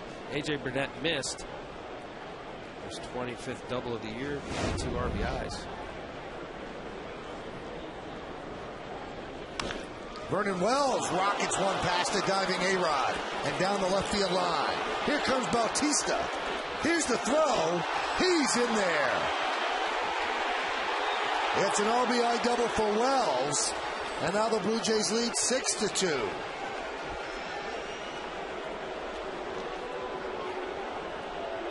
Now going to check to see if Mitre is fully warm. Brett Gardner making sure he gets the ball. I thought a firm throw comes up the line a little bit. Batista coming inside, seeing the reaction of where Posada was, getting his hand in.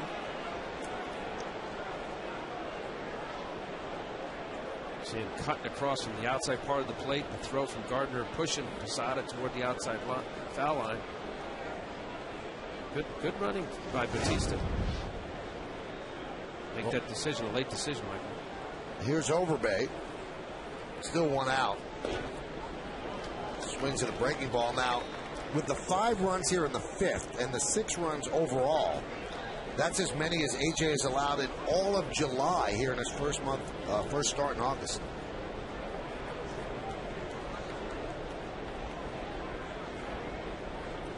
So AJ, who looked so good and had such great command of the curveball in Cleveland, not so much today.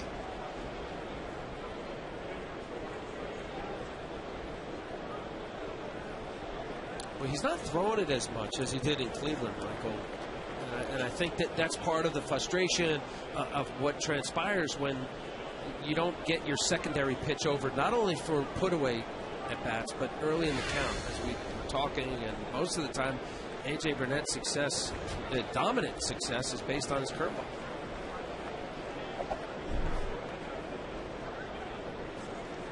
The 0-1. 1-1.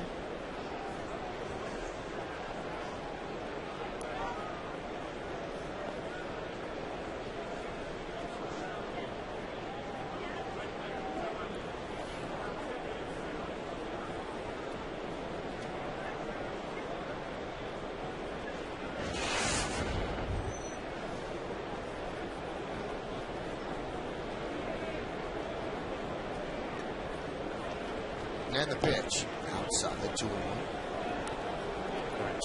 As you know, I have him down for 19 curveballs, give or take, but I'm pretty sure that's accurate. One of the pitches looked more of like a slider. He's throwing 1 changeup, Michael, and of those 19 curveballs, 5 of them to Jose Molina.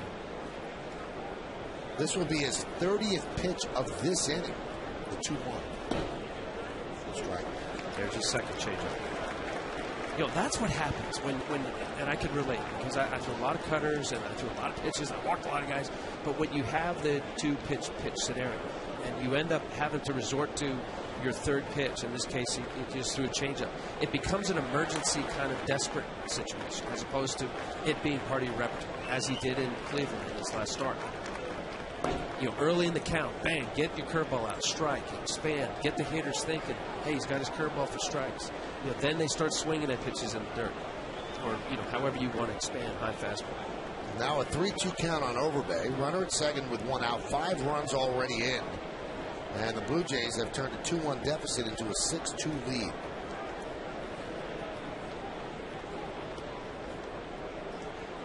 Swing and a miss. Got him. Second out. That's a beautiful pitch. He came with a changeup. 2 changeups in this bat. All off speed. Didn't throw 1 fastball. 4 curveballs and 2 changeups. 3-2 changeup, no less. That's a high pitch count. 32 pitches in an inning. And I think really that to me, I look for more of the laboring innings where you end up having high pitch counts. Obviously 32 is a very high pitch count inning. On average, Major League pitchers 15 to 20 max. Comfortably. You know, of course, AJ had a few innings earlier this part of this game. He had an 8-pitch inning twice. And you just get where you break down. You break down physically, where it's hard to repeat your delivery and be consistent when your pitch count gets up to, in this case, 33 pitches. Aaron Hill, the 9th J to come to the plate. Fouls it away.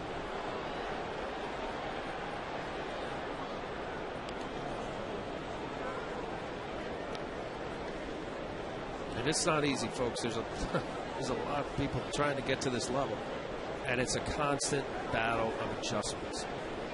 Even at this level, as great as these players are, you're always working, you're tinkering, you're trying different things.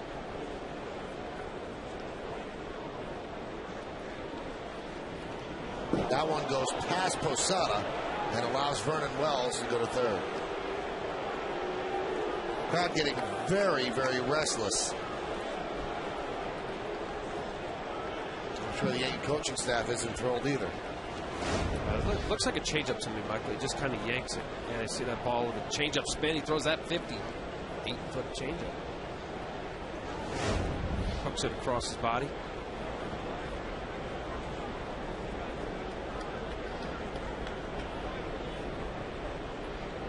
Two-one. Outside. 3-1. This would likely be his last batter. You know that Mitre is ready. And with the high pitch count this inning alone.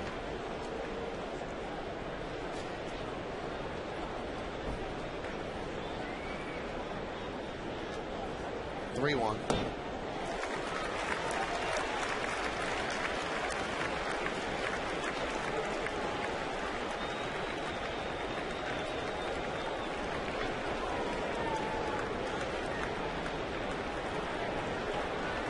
Vernon Wells leads off third. 2 outs, 3-2 count on Aaron Hill.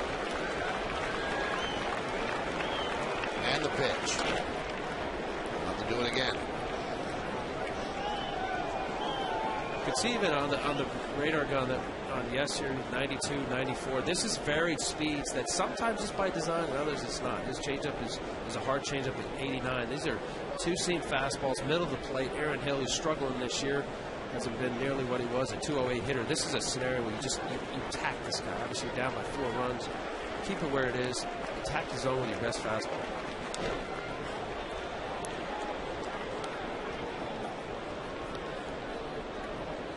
He's about to throw his 40th pitch, and now you've always told me that pitchers are usually trained for 15 to 20 an inning, so he's probably really fatigued right now. You are. It's hard. I relate it, Michael, to a boxer. You have a minute and a half round, and all of a sudden, the 8th round, the referee comes out and says, "Okay, fellas, 3-minute round." Huh? How do you maintain the integrity of what you're trying to do? And that's the difficult part when you get a high pitch count in it. 3-2. So Hill's making him work even harder. Well, Hill just helped him out by swinging at a ball right there. That ball would have been ball 4.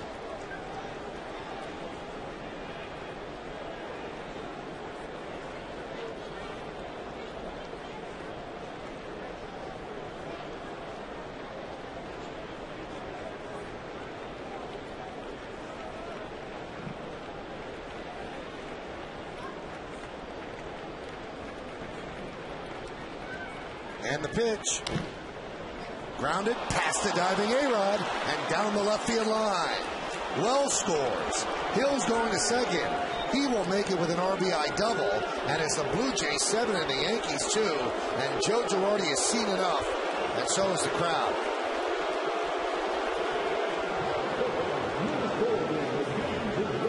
It all goes wrong for AJ here in the 5th. Yeah, it certainly did, Michael. Giving up the 5 spot now, 6 spot. Rough inning for AJ Burnett. Tough night. So AJ departs. Gets a little bit of a Bronx cheer as he leaves the mound. The Yankees go to the bullpen. They've got some ground to make up. Stay right where you are.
Well, after 41 pitches, Joe Girardi makes the call to the bullpen. Brought to you by AT&T.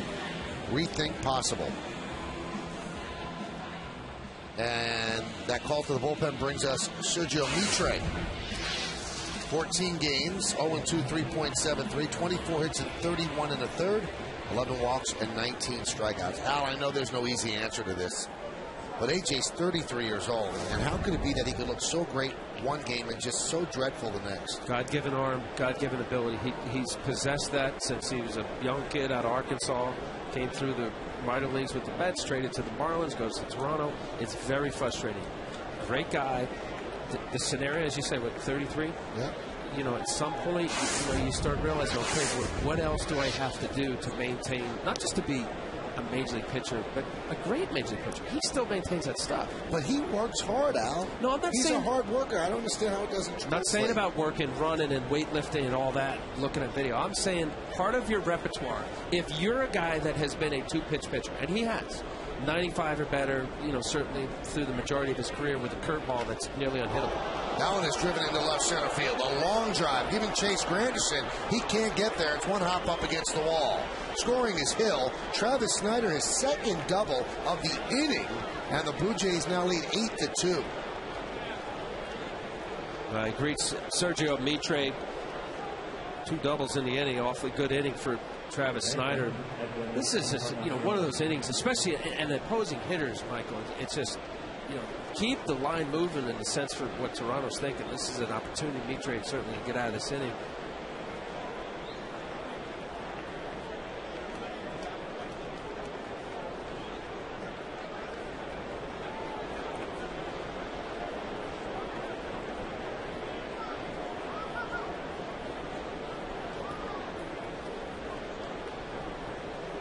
Here's Encarnacion. He homered earlier in the inning.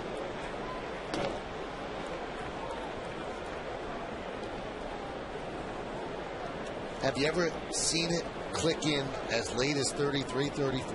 Yes. Yeah, there's a lot of, yes, because it's part of how you evolve as a pitcher. Because your stuff isn't the same as it is when you're 23 or 27 or when you get to 33. It changes, it evolves. That's when you introduce another pitch, change speeds on your breaking ball, realize how important it is to get your breaking ball over for called strikes so you can expand. Don't throw emergency changeups because you have to. Introduce it early part of the game as a pitch that you're going to use. It's part of your repertoire. That one is drilled to left field, and Gardner makes the play. Shoestring catch for the final out of the inning. It's all Blue Jays as it goes 7 runs here in the 5th. We're halfway through. Blue Jays 8, Yankees 2.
from which they have to climb out. Bottom of the 5th inning, so there's plenty of time.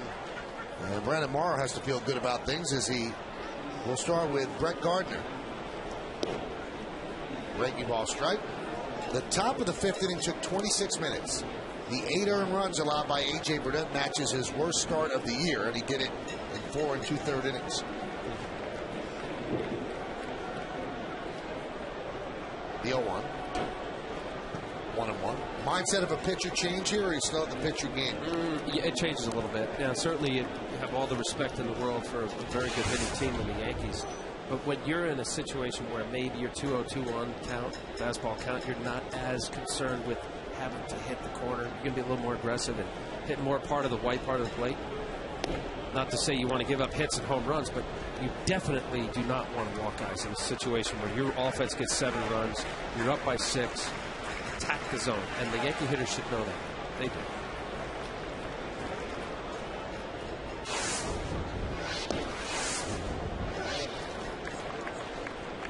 The 7 runs allowed by the Yankees in the top of the 5th. That ties their single inning season high. And it was also done May 29th against Cleveland in the 7th inning. So Gardner's worked the count 3-1.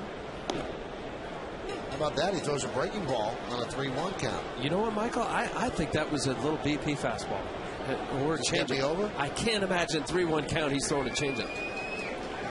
He's only thrown 4 of them before that pitch. Strike 3.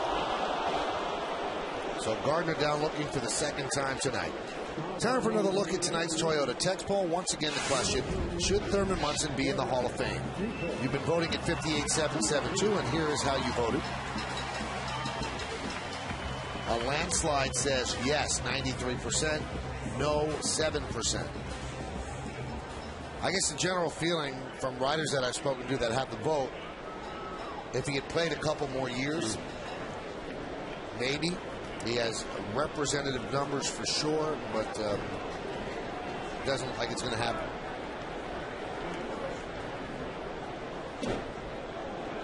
I think at this point it would have to be a veterans. It would have to be a veterans committee vote. 7-time All-Star, won the MVP in '76, 3 Gold Gloves, Rookie of the Year in '70, and he was a 2-time World Champion in '77 and '78. There's a base hit for Jeter, and in the '76 series where the Yankees got swept by the Reds, I think he hit over 500 in that series. Thurman died 31 years ago today, and he was the captain of the Yankees. Kid from Ohio, gutty, gritty, played through pain, did everything you wanted to do, a real leader on that team, and was there through the bad times and then enjoyed the great times in '77 and '78.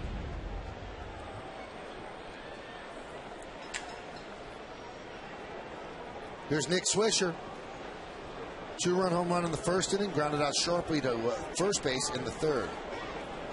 Jeter's 2 for 3, his 38th multi-hit game of the year. High drive, right field. Going back Bautista. He's on the track. He's at the wall. He makes the play. So Bautista used up all of the real estate and hauled it in. Boy, good swing, just got underneath it just enough for Swisher not to be able to get it out of the ballpark here. High fastball up out of the plate, just hoping that ball would get over that Merrill Lynch sign there, right to the wall.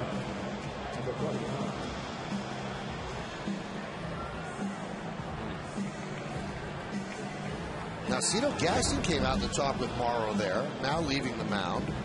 He's 1 out away from qualifying for a win. Maybe the veteran manager did not like what he saw to Jeter and Swisher.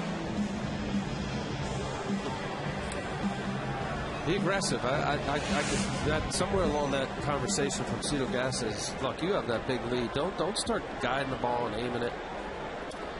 And also continue to pitch, which is, as you said earlier this inning, Michael, do you change the way you pitch? And some cases, unfortunately, you do because of the big lead or a lot of runs that you just got. And that pitch there, he's been maintaining low 90s. That's not a changeup. That's a fastball that he's just aiming, guiding.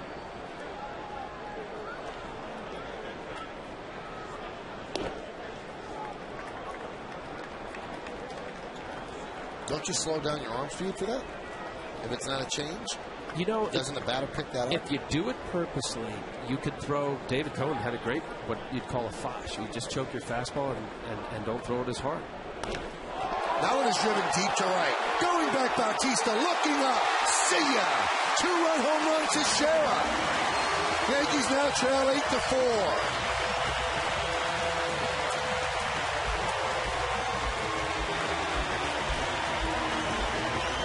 Whatever Cito said, it didn't work. 22nd home run for Teixeira. As the Yankees creep back in. Well, he got a 2-0 fastball, something where Teixeira knows he's got to get into the count. We're talking about how he just got a 6-run lead. Putting that back now 8-4. Nice approach. Good swing from Mark Teixeira. He has been swinging better of late. Nice approach. All right, here's Alex Rodriguez.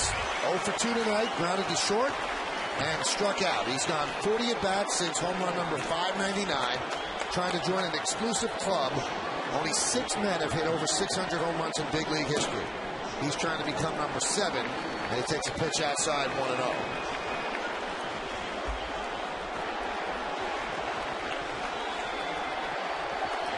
Crowd with a "Let's Go A-Rod" chant. And the 1-0. Foul back. He's had 1 home run against Morrow, and this is when Morrow is with Seattle. And it was at the old Yankee Stadium in 2007. Does he have number 2 in him, which would be number 600? The 1-1. Driven the other way. Crowd is agonizing over every swing. A pop-up, they think it's going out. A foul ball, they think is going fair. They are certainly behind their third baseman.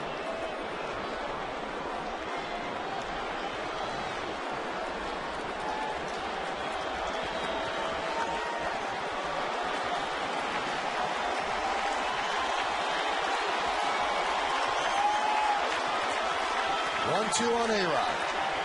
The right-hander deals. Missed outside.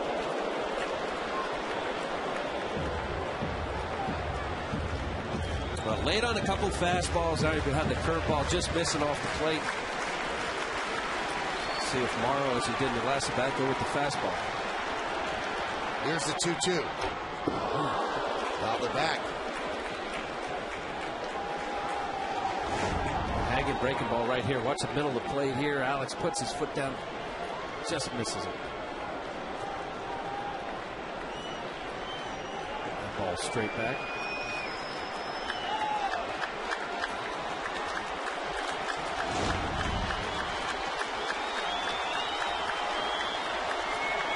And the 2-2 to Alex. Swing and a miss. He struck him out. And Alex is 0 for 3 tonight. And 9 for 41 since home run number 599.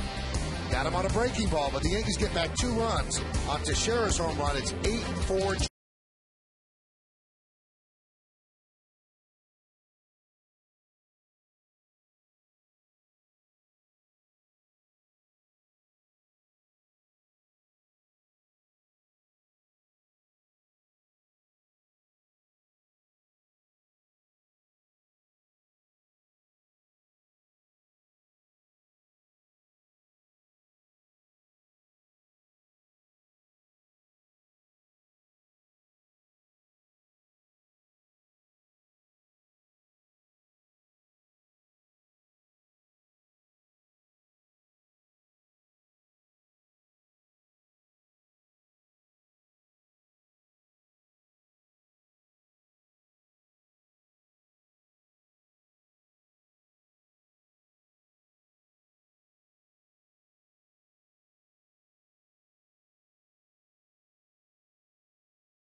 certainly not out of it at 8-4 in the 6th inning.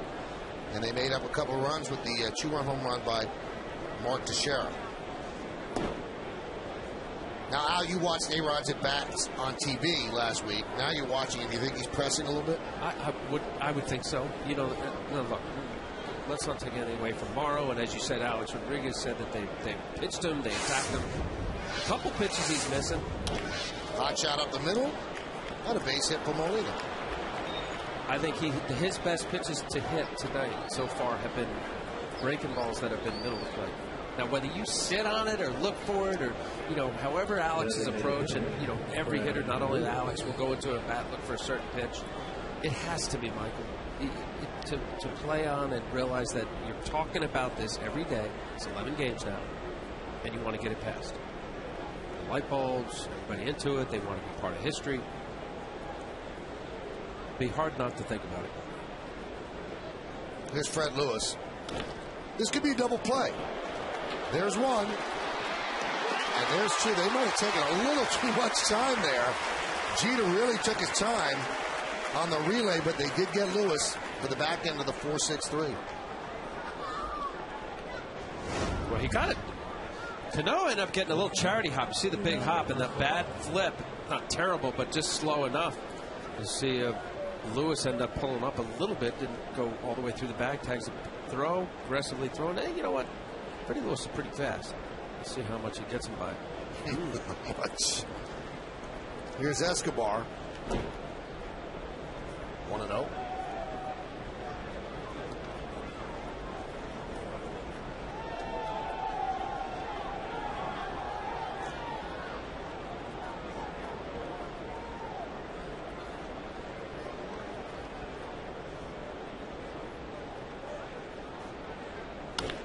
There's a ground ball to short. Jeter's there.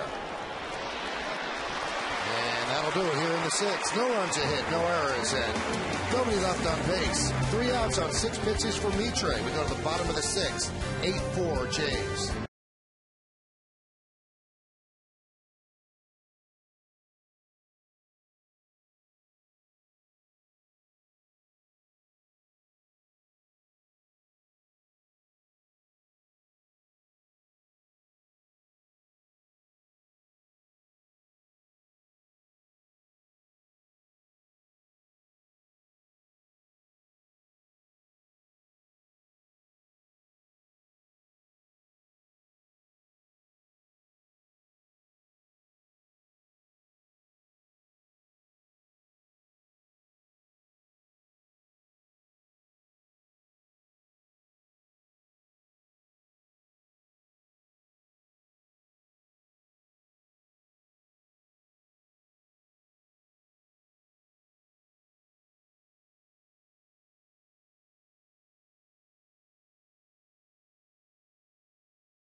Internet and phone. It's time for Fios.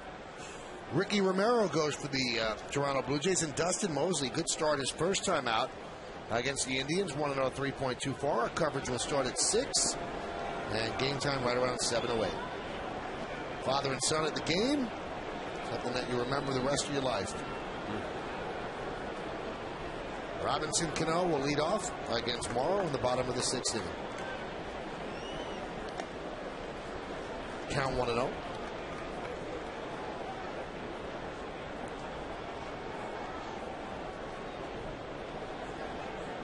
Cano's 0 for 2. Michael, you mentioned about do pitchers change their mindset when they get a big lead? Ryan, Aaron, crap. Statman. Morrow has a 7+ ERA in 8 games where Toronto gives him 6 runs. You know, and maybe that's why Cito came out. You know, talking about, you know, go after the hitters, don't change the way you pitch. Whatever the advice would be, you know, why Cito would go out in a scenario where your club is up by 6 runs without the pitching coach sending that message. There was something pretty stern there. And that's pretty clear. You get a big lead, your offense scores you 6 runs or more, and your ERA is over 7.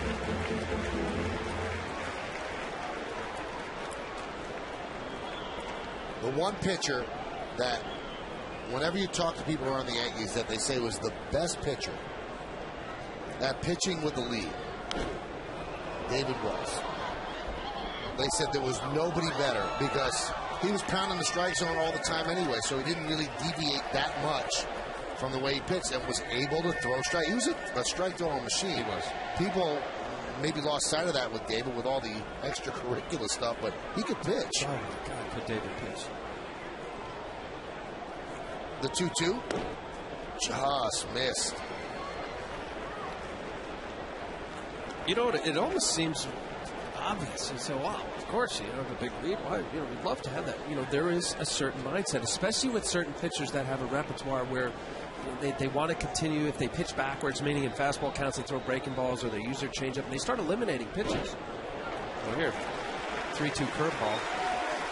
You know, and then it's, you know, then you get the 3-2 curveball. Molina puts it down. Boy, I'm up by 4. I just gave up 2 last inning. Better throw a strike. You know, it really does. It plays on your memory. How about this stat to back up the Wells story? When his team scored 6 or more runs for him, you want to know what David Wells' record was? 50-0. 148-17. Is that right? That's almost 50-0. Yeah. That's 131 games over 500. Pretty amazing. Here's Posada.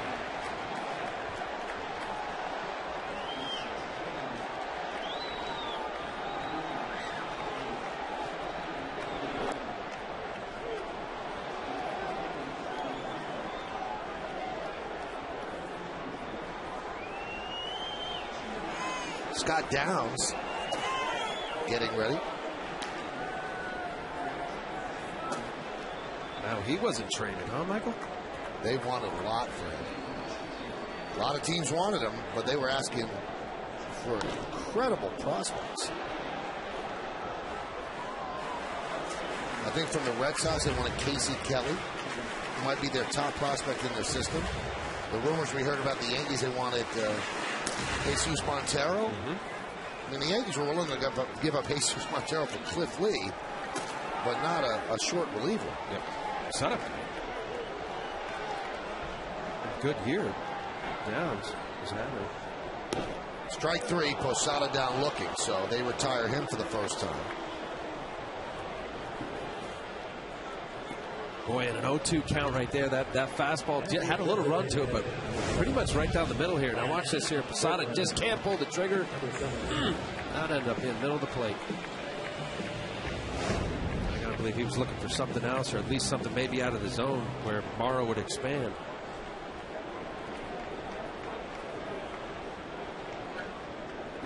There's Lance Berkman. He is 0 for 2. Foul back. Berkman 1 hit in 10 at bats as a Yankee. They got him right before the trade deadline. And the player that you would know that they gave up for him is Mark Melancon. Had some time with the Yankees. Hard throwing right-hander.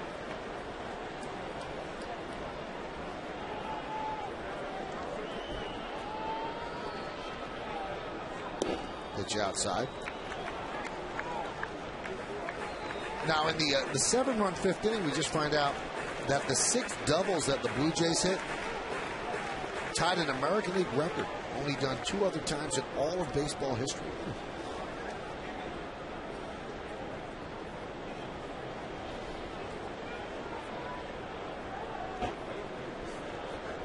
For the Yankees' sake, seeing the wrong history in it.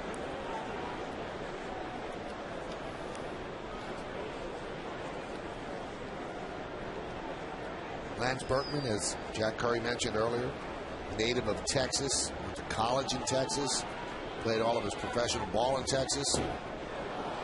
And he's always joked around about Andy Pettitte that Andy's not a true Texan because Andy spent the first 9 years of his life in Baton Rouge, and then his family moved to Texas. And Andy said Lance has some rule that you have to have 40 years in Texas to be a Texan, so Andy still has a way to go. And his bat still says Houston Astros. He hasn't got the Yankee shipment in there. The 1-2 fouled away. But Mark Teixeira probably put it best because Andy Pettitte and Lance Berkman are best friends. I mean, really, not just teammates say they're always good friends. They're best friends. But Mark Teixeira said, Lance Berkman's a switch-hitting Andy Pettitte. He said that's the only difference. He's a hitter and Andy's a pitcher.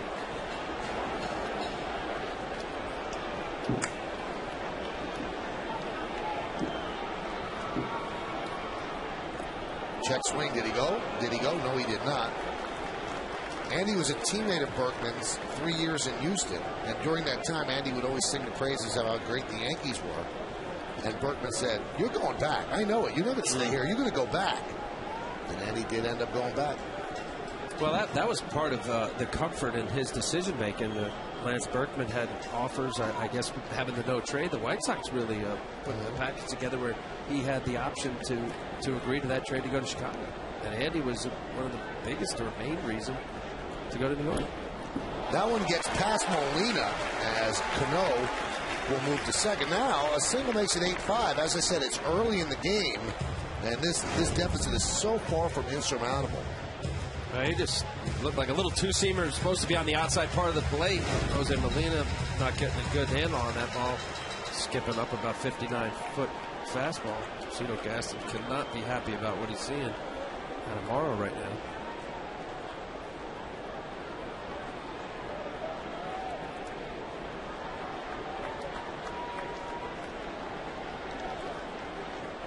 Berkman is supposedly going to stay at Andy's house when their families go back to Texas. And Berkman tells a story that when they were all Astro teammates, he would go out in Texas with Andy and Roger Clemens. And he said it was like going out with Santa Claus and the Easter Bunny. People just went bonkers when the three of them were out.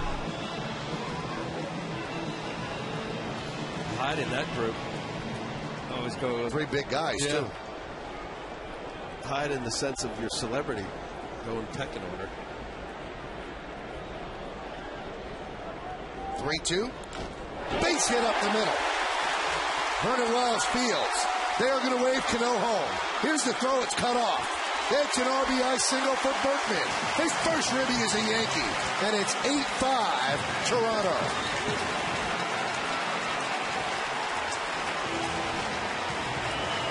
Well, this ball is hit hard up the middle. Morrow watching out, ducking. This ball scolded. Now, I'd see Robbie Thompson, third base coach here, that as quickly as this ball gets out to Vernon Wells, Robbie Thompson, obviously knowing Cano's speed, just was waving him immediately to see where the ball ends up dying in front of the pitcher's mound and end up Overbay coming over, realizing that there will not be a play. But this is Robbie Thompson being aggressive in a scenario of knowing the situation and also knowing your outfield arms. Good play all the way around. Well, the Yankees have cut it to 3. Cito Gaston takes out Morrow, who'll go to the bullpen. You stay where you are.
teams from conferences that have produced national champions, Heisman Trophy winners, and All-Americans. Tickets are on sale now. You can buy early and save at pinstripebowl.com, Ticketmaster.com, and all Ticketmaster outlets.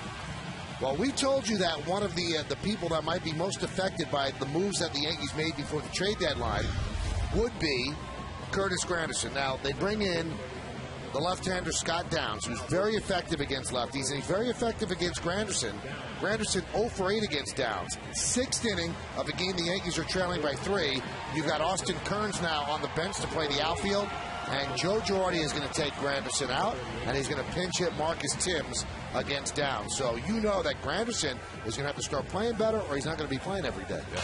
Well, there's a scenario. And you have a tough left-hander here, legitimately. You would want to make your righty-lefty switch against a guy like Downs. Very good numbers. 33 hits in 43rd and a third innings. Very good season for Scott Downs. Tim's hitting a .315 against lefties and .250 against righties. And Granderson hitting .214 against lefties this year. 8-5. Berkman is on first. Hot shot off of Downs, and it goes into right field.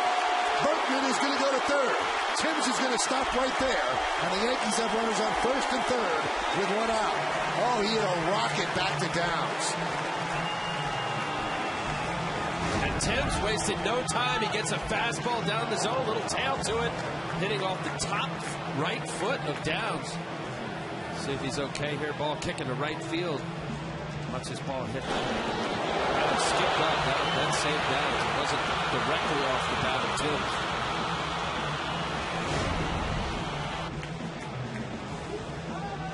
He says, I'm okay. And now he's got to face Brett Gardner. Gardner's glad to see Morrow out of the game. He struck out looking twice. So Girardi pushes the right button, taking Granderson out and pinch hitting Timms. Not much of a history here for Brett Gardner. 0 for 2 lifetime against Downs.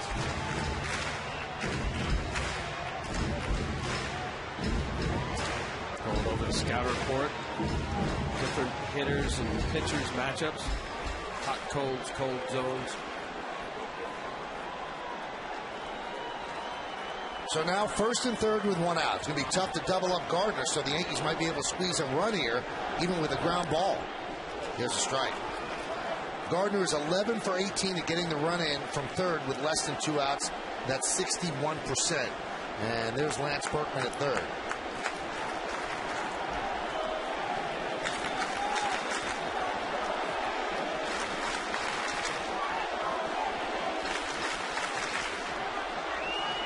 The 0-1.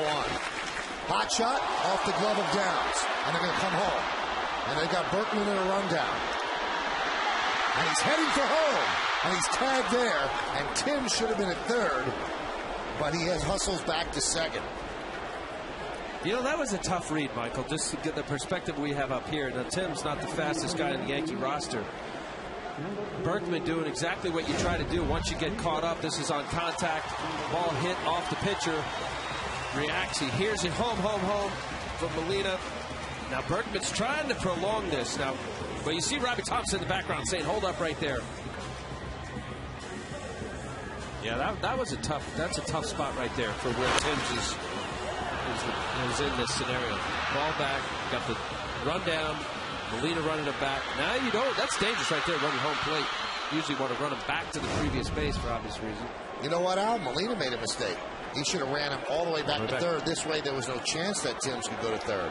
You score that 1-2-5 on the fielder's choice, and here's Jeter.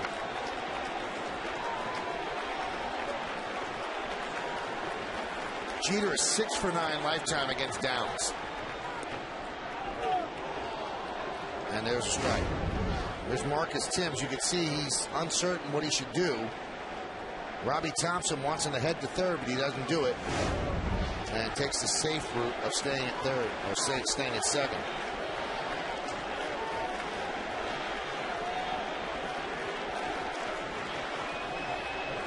The 0-1. 0-2. Now, I understand that the Blue Jays want a lot for a good pitcher like Downs, but he's a free agent at the end of this year.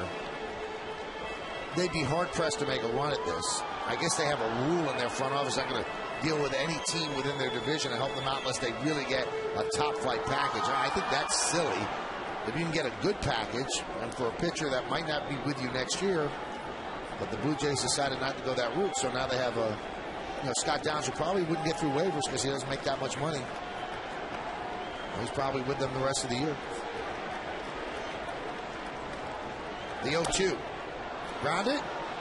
Foul. Well, Alex Anthopoulos, the new general manager for the Blue Jays, his thinking is, Michael, that if you don't give me somebody comparable to a first-round compensation pick, he believes that the year he's having, he's going to be a Type A free agent, right, along even with Jason Frazier, who had some interest, right, another reliever for the Blue Jays, that they'll leave as Type A free agents and we'll get a first-rounder. So give me at least that value, and I guess they weren't getting it.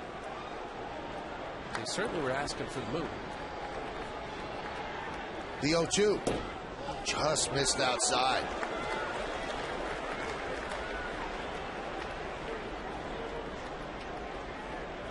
And a Type A free agent would get them 2 early round draft picks. But they were asking for, 2 of the best prospects in baseball from the Yankees and the Red Sox. The 1-2 grounded towards second. Hill will make the play, and that'll do it. But the Yankees get 1 run closer, and they do it with one of the newest Yankees using an old bat, Lance Berkman. Like the old Lance Berkman, his first RBIs in the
two ribbies, a double and a run scored. Vernon Wells 2 for 3, a home run solo shot, a double, 2 ribbies, 2 runs scored.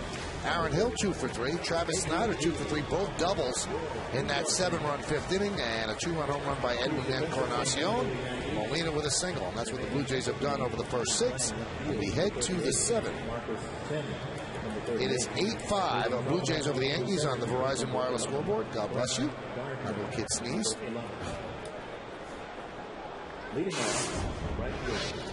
the new pitcher for the Yankees is David Robertson.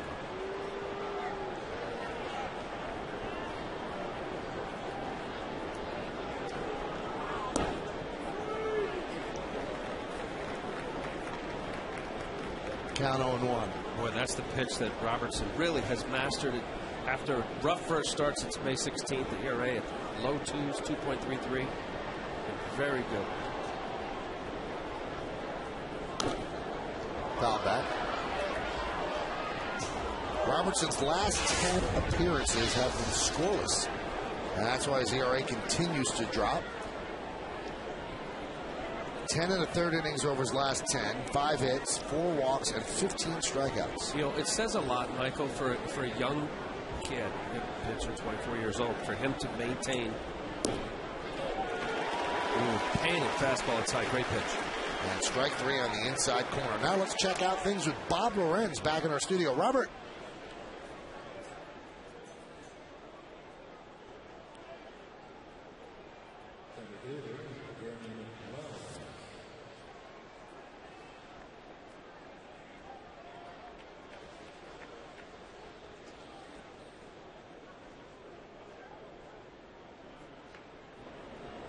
Thank you, Bob. Boy, Fausto Carmona pitched so poorly against the Yankees last week and now turning in a decent performance against the Red Sox as Wells takes a strike against Robertson.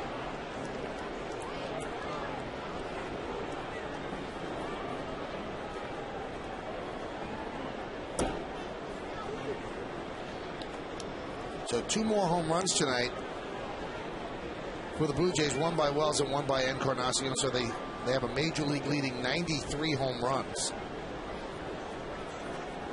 Check that. No. 163 home runs. Count 1 and 2.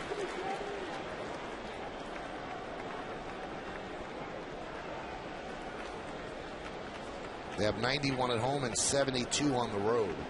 Yeah, their home and away splits are really stark in how much better of a team they hit at Rogers Center. I get back to Robertson, Michael. Just, you know, as much as he struggled, and we're talking about the ERA coming down and how well he's pitched since the middle of May, to maintain still the right mindset, obviously getting a lot of confidence from the manager and Joe Girardi and Dave Island to keep believing in yourself, because that's a hard thing for a young player to, when you're struggling, doubt creeps in your mind, certainly. Nice play by Alex Rodriguez, and he gets the hustling Wells for the second out.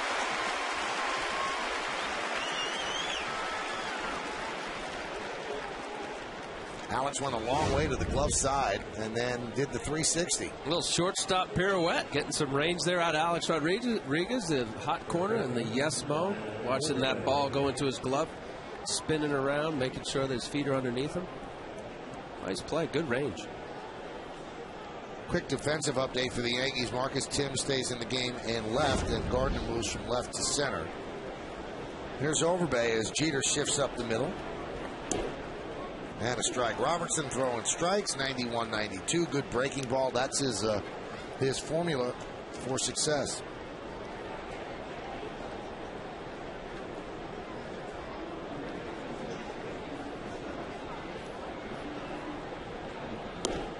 Another strike. Poured him in there. Well, change up, fastball curve. He has thrown a cutter, which I'm sure he's been sitting there with Mariano Rivera trying to tinker around with different grips. 4 pitches right now for David Robertson. The 0-2 outside 1 and 2.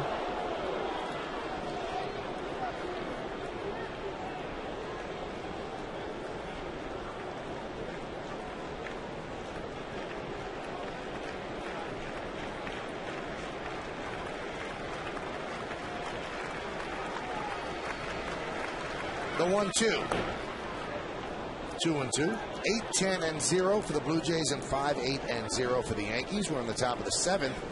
First game of a homestand for the Yankees. That will have 7 games being played. 3 against the Blue Jays and 4 against the Red Sox. And Thursday's an off day.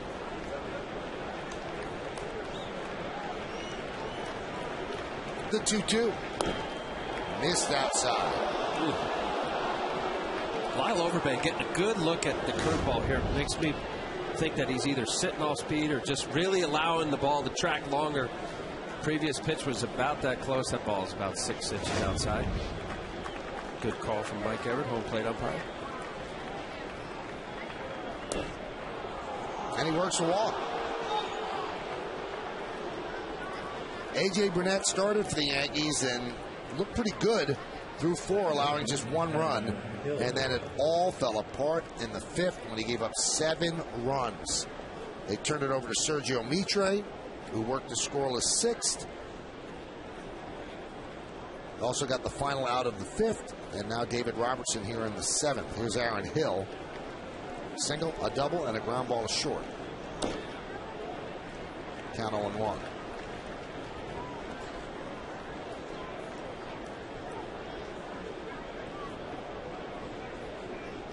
And the Yankee lefty, Boone Logan, getting ready.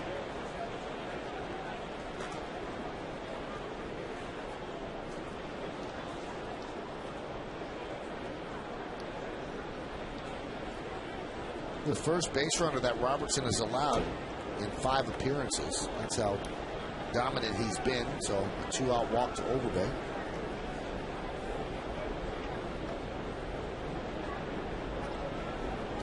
Big no-no, certainly in any game, but the 2-out walk of, as a reliever especially, he's been doing such a good job pounding the strike zone, throwing strikes.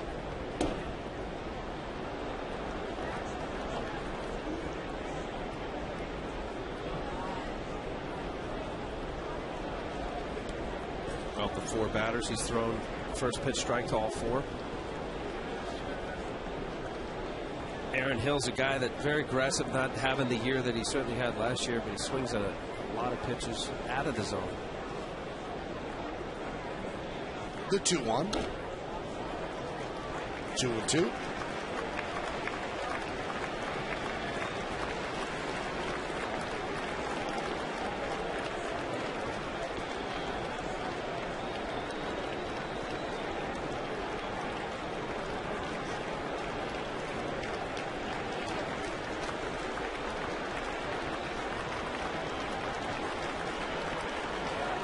Two balls, 2 strikes, 2 outs. Fouled away.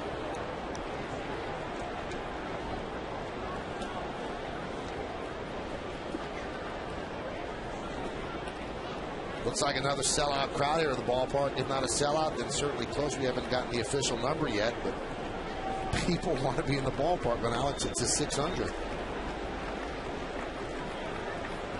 Played the 3 sellout crowds in St. Pete over the weekend. 2-2. And that's the first time that ever happened in the history of that team. 3 straight sellouts in the regular season. Wow. Well, you get a chance to see history. Certainly, well, 6 others have done what Alex will eventually do. For the sake of the fans tonight, they certainly hope it's going to be here. And, you know, all the people that have tickets for tomorrow that are not here tonight, they're rooting against me.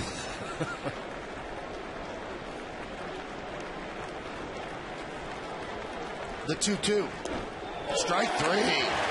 Hill down looking. No runs, no hits, no errors, and 1 man left at the end of 6.5 innings of play. It's time for the 7th inning stretch here at Yankee Stadium, and it's Toronto Blue Jays 8, the Yankees 5, but we'll stay right here and honor America in the Bronx. Silent prayer.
The seventh inning, Yankees trying to at least tie this up before they can move ahead. Let's take a look at the Yankees in-game box score, which is brought to you by McDonald's. Jeter 2 for 4, a home run for Swisher, a home run for Teixeira, no home runs for A-Rod. Posada 2 for 3, 1 for 3 for Berkman, his first Yankee RBI, his second Yankee hit, and a walk to Granderson. And Marcus Timms pinch hit for Granderson and picked up a single. So now we go to the bottom of the seventh. Swisher, Teixeira, and A-Rod against Downs. Pitch way outside. Verizon Wireless scoreboard 8-5 at Toronto. Sorry, Mike. Really no bias lefty-righty this year. Swisher 303 against left-handers, 298 coming into today's game. Tied him up on that one.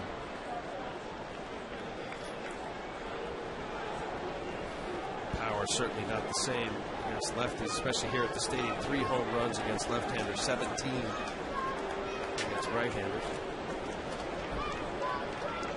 18. His first at bat, home run off Morrow.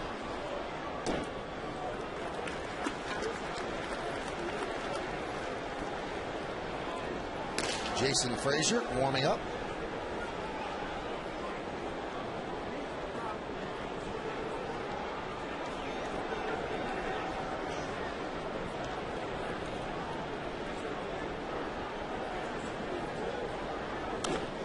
Ground ball to second. Gobbled up by Hill. 1 away. You know, we were talking about the possibility of the trade for Scott Downs, or you saw Frazier warming up. They had some interest. Certainly Batista had a lot of interest in him.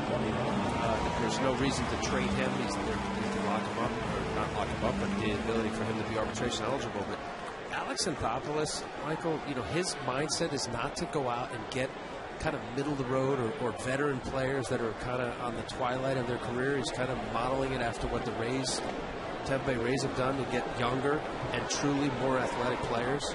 And he's willing, as he did with Downs, and who knows whether he gets through waivers or not. In an August trade, there's a possibility. Not compromising and trying to get younger and top prospects as they did.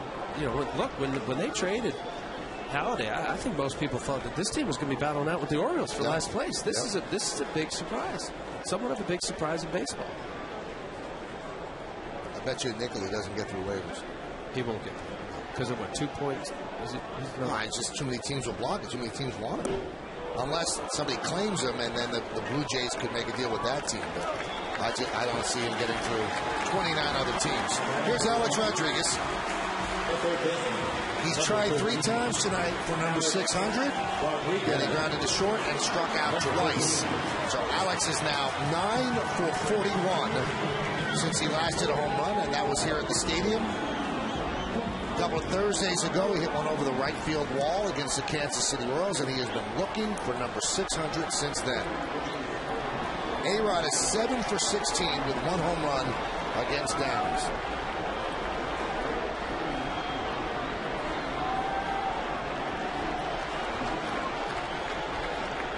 And Downs deals inside.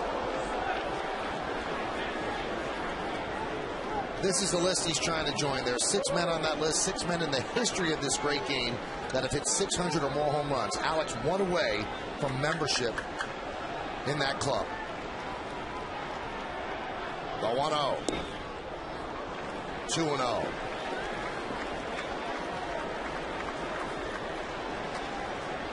Alex Rodriguez, first-round draft pick for the Mariners. His first home run against Tom Gordon of the Kansas City Royals. There have been a lot of home runs since. The 2-0. There's a strike. 2-1. He went from Seattle to Texas and then traded to the Yankees, moved from shortstop to third base, won a World Series last year, had an unbelievable postseason. Now looking for this milestone home run. The 2-1. Grounded to third. Encarnacion. And that will do it as the Yankees go down in order against Downs. 1, 2, 3. And we go to the 8th. It's 8-5 Jays.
official hybrid vehicle of the New York Yankees. We go to the 8th inning here at the stadium. First game of a 3-game set between the Yankees and the Blue Jays, and a new Yankee pitcher, 4th one of the night, Boone Logan. And Boone Logan has done a nice job for the Yankees with Damaso Marte on the DL. Boone Logan has really stepped into that void, left-hander in the bullpen. Thrown strikes, been aggressive, challenged hitters, and also throws very, very hard. Yeah, I remember when he first came over, I think we were doing the game, was hit some 98s, and velocity was definitely not a problem with Boone Logan. But as you say, Michael, throwing strikes, getting ahead, I think it's school out there in that bullpen during the night. Any reliever gets an opportunity to pick the brain of Mariano Rivera, you do it.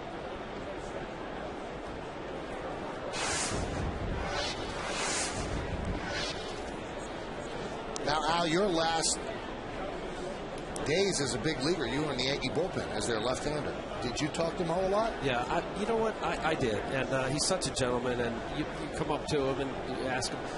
I threw a cutter. He certainly has perfected it better than I ever did. Kind of compared. I wanted to see how he held it, where he held it off center. The ball was a little different than the way I threw it. The mindset in the cutter. Because really, watching these guys evolve and seeing certainly what David Robertson just came in with, threw a couple cutters, and noticed last year with Phil Hughes, he came up with a cutter. I know when I was there, Tanya and Sturts was always working with Mariano on his cutter and delivery. It's really like another pitching coach. It says a lot, Michael, for Dave Island, obviously, to have a guy with, future Hall of Famer and the great presence of Mariano to let him be kind of a third pitching coach. And that he's willing to do it is something, too. A lot of guys aren't willing to share their secrets.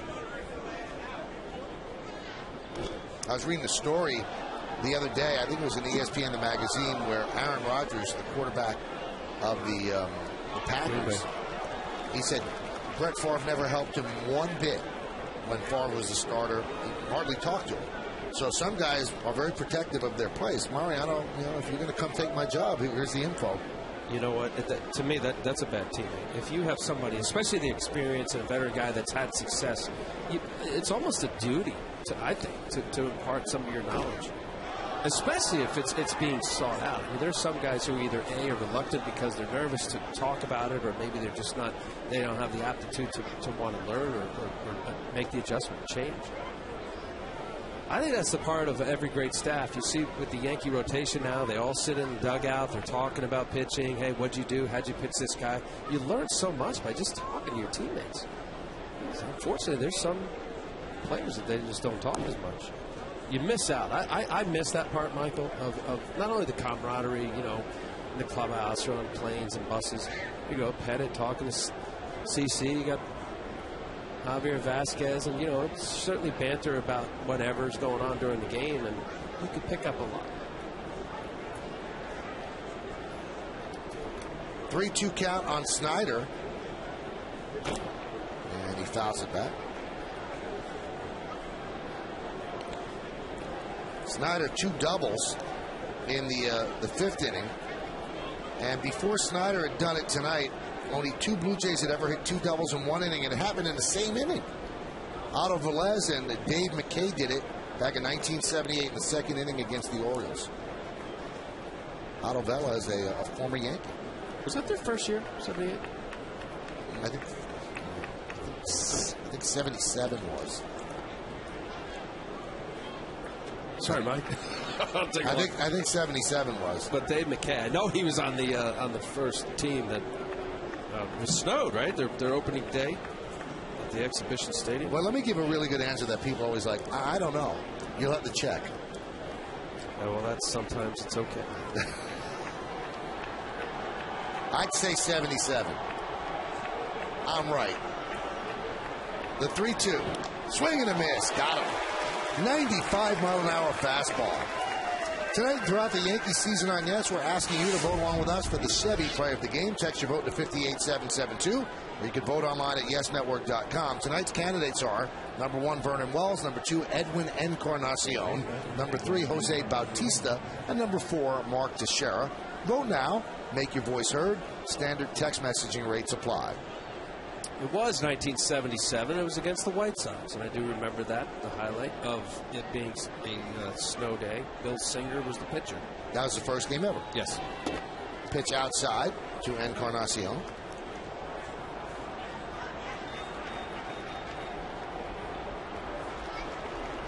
Dave McKay, the longtime first base coach for Tony La Russa, first with the A's and now with the St. Louis Cardinals. The 1-0. 2-0.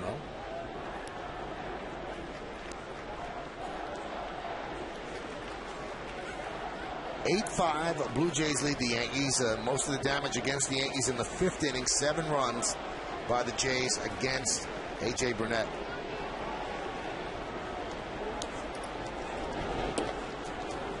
And 3-0 on Edwin Encarnacion.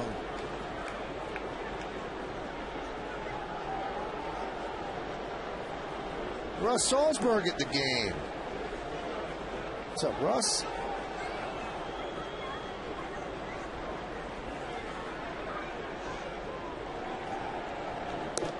Now, you see the guy next to him out? The 2 guys next to him? Mitch? Well, Mitch Modell of Modell's. And that guy, the guy in the beard, he's the guy who started Noble, Drew Neoporent. Oh. Yeah. So you got the sports store and restaurants covered. Everything covered. There's a strike.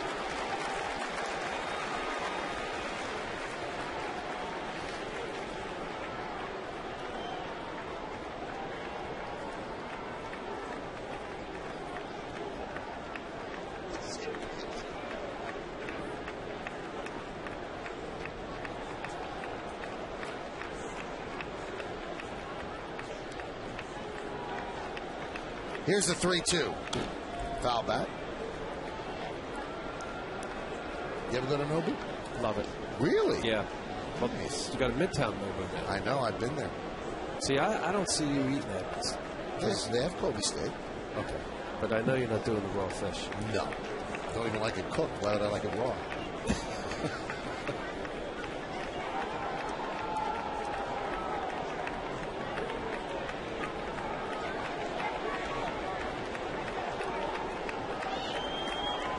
And here's a 3-2. Oh, inside. And Encarnacion walks with 1 out. Hey, tomorrow night the Yankees play Game 2 of the series against the Blue Jays, and complete coverage will start at 6 with batting practice today, presented by Audi, and then followed by the Tri-State Ford pregame. Then Al Leiter and I are back with the call. The Blue Jays and the Yankees tomorrow at 6, and it's only on Yes. That's Boone Logan's first walk since June 26th, and that gets Dave Island to the phone.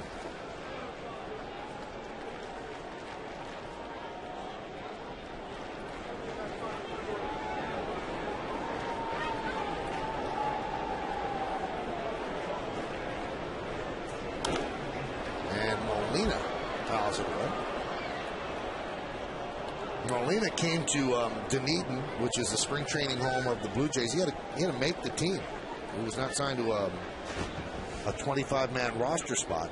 He was a non-roster player, and he was about 25 pounds lighter than he was last year with the Yankees, and he's kept a lot of that weight off. 36 years old. Always a good catch and throw guy. Calls a great game. Pitchers really trust him.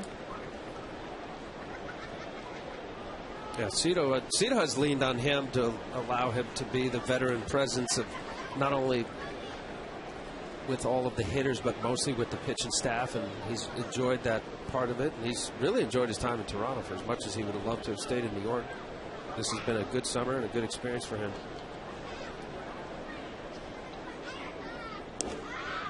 There's a strike.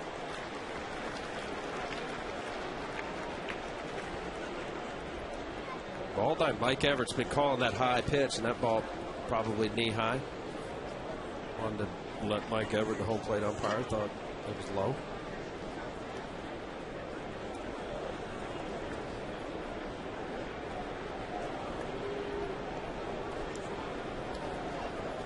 The 0-2 inside.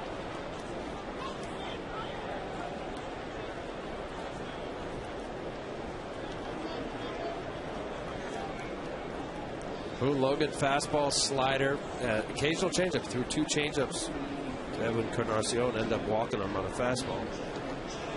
Utilizing 3 pitches. 1-2. Inside, making him skip rope.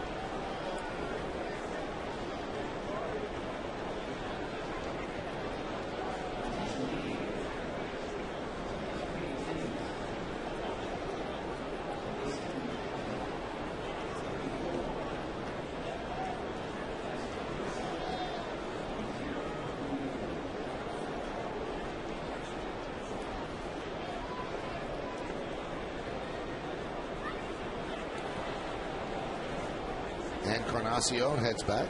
Well, they officially announced the attendance. 47,034. 47,034. No sellout. They don't call it a sellout. It's weird because some 47s are, and then this one's not called a sellout. The 2-2.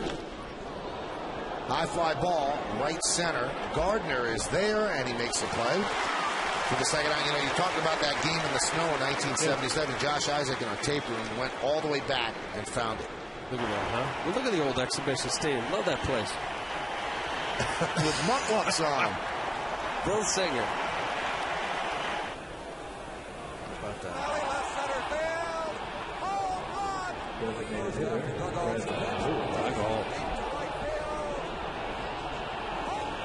Wow. Became famous because long time minor league coach, Doug, manager. When you first went to the Blue Jays, it was still in exhibition, right? And then about a month or 2 later, they opened up mid-season against the Brewers at Skydome, which is now Rogers Center. So technically, Skydome is the house that Al built. You got there and they opened the place. Right. Yeah.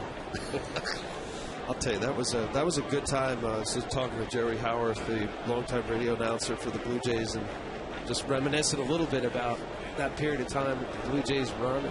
It's a good organization that was. It was kind of the blueprint, really, at that time, the late 80s, early 90s for most organizations. Any team, a couple World Series. Well, the organization hasn't seen that in many years, really since 95, probably the last competitive year. Fred Lewis, 1 for 3 and hit by a pitch. The 2-0. Foul back. You know, I was in the clubhouse with Jack Curry, and you see guys hanging out, they'll listen to music and watch whatever. And I had to make reference to Fred Lewis. He watches cartoons, and it was SpongeBob. Right. And I just had to go. I said, Fred, later I'm doing the Yankee games, and is this your normal pregame? And he could have been nicer. Yeah, I try to distract myself and not think about the game. He watches cartoons. So that was a first. The 2-1. So it's not like something like hip, like Family Guy or Simpsons. It's SpongeBob SquarePants. Yeah, SpongeBob. Fine. Yeah, cool. Whatever it takes. I just, he had his little computer and, he's watching a cartoon.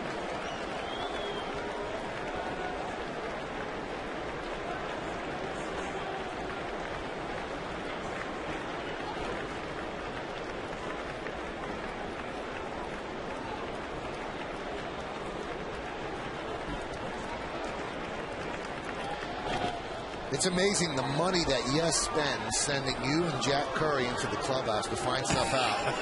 And that's what you unearthed, that Fred Lewis I wasn't going to use SpongeBob. it. And I was talking to Jack, and I'm thinking, do I mention, because it's obvious he wouldn't hide it. He was sitting right in front of his locker with his computer watching SpongeBob. And I thought it was kind of, I've never seen that in the 23 years that I played, or professionally.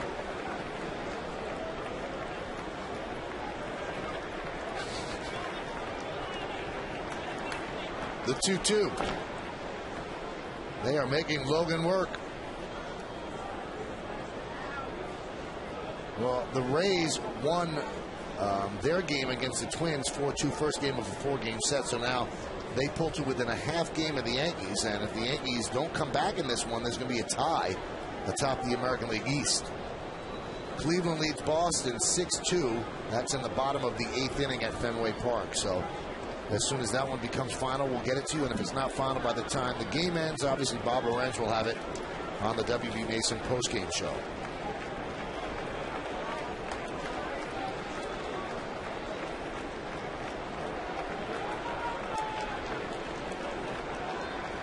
The 2-2.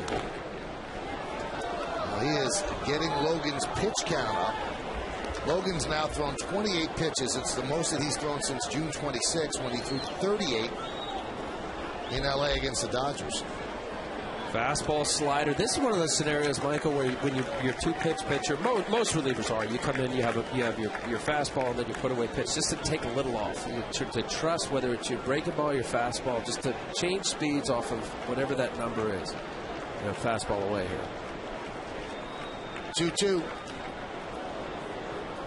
94 miles an hour, foul back. So motivated by a stirring episode of SpongeBob, Fred Lewis hanging in there against Boone Logan.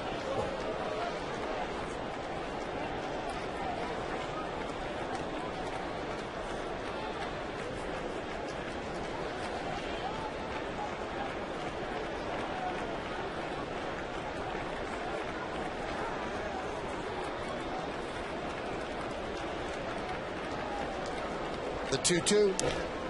That one is chopped Alex Rodriguez. Going to go across the diamond, and they get Lewis as Logan works a scoreless 8th inning. Blue Jays lead 1. We go to the bottom of the 8th. 8-5 Toronto.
The Joe Girardi Show, as the skipper gives his thoughts on this series with the Blue Jays. Then Sunday, it's an all-new episode as Joe breaks down the weekend series with Boston. The Joe Girardi Show, tonight after the postgame, and all-new Sunday at 7:30 on Yes.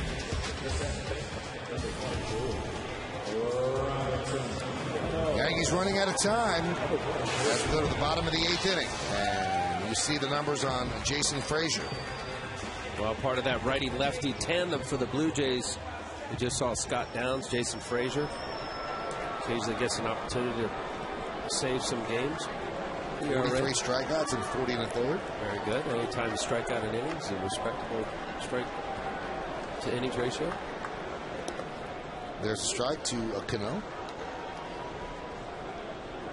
You know, interesting note, since Alex hit his 599th home run, Teixeira's had 4 home runs immediately in front of him, and Cano has hit 3 home runs immediately after him.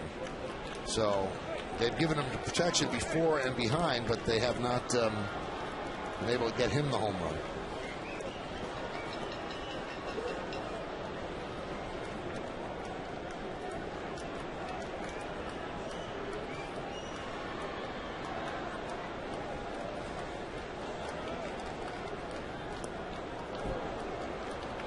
Good changeup from Frazier. Getting Robinson Cano out in front. Bottom of the 8th inning now in Boston. Cleveland leads the Red Sox 6-5. Red Sox still batting.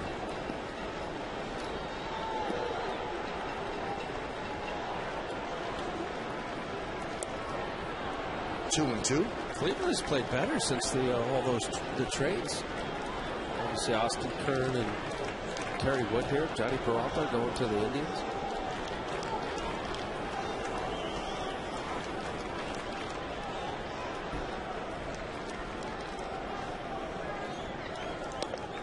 And Cano has worked the count full.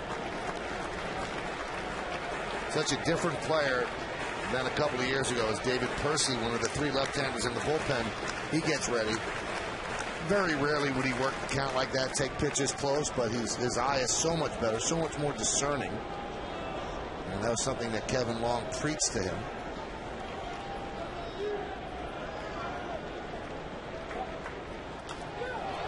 Sky to left field. Snyder's there and makes the play. So Cano is 0 for 3 tonight with a walk and a run scored. You know, you mentioned about Cano. It certainly locked in a great hitter. And I think that's one of the parts of every young hitter, especially as aggressive as a Robinson Cano, is that you eventually realize that taking pitches, trusting the fact that you can hit with 2 strikes, you know, take your walks, you're not swinging from the on-deck circle. Certainly Robinson Cano is evolved into that kind of player.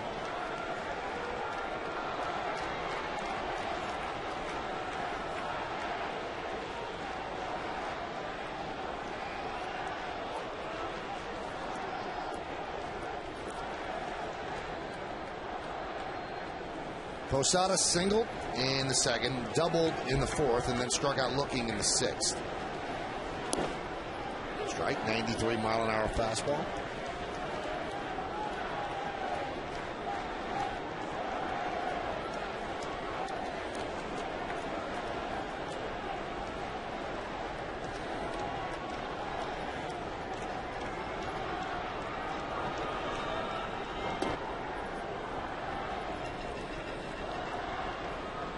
Good at bats tonight from Jorge Posada, just taking the pitches that are just off the plate. 2 for 3 with 1 strikeout. Ball just on the inside part of the plate for a ball.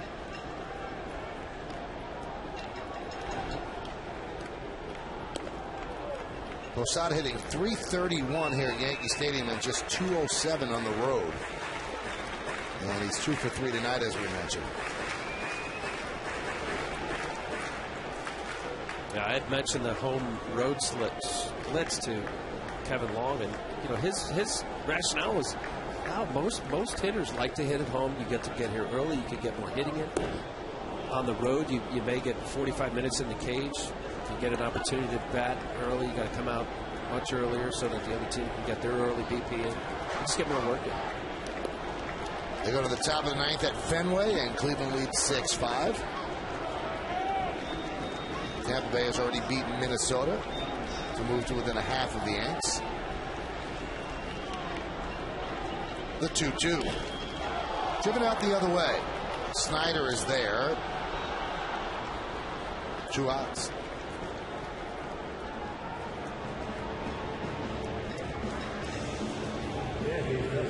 Posada upset with himself. Yeah, the previous pitch, Jason Frazier threw an excellent changeup. Almost had a split finger-like effect, and then that fastball just ended up beating him where he couldn't get the barrel out soon enough. A little lazy fly ball to left. Watch this, the last pitch here. Fastball up and away, kind of an emergency hack. You see, doesn't really get through it. Being a little bit mindful of a very good changeup. Frazier will throw this split finger. You see his grip. His fingers are split. It's a diving down effect.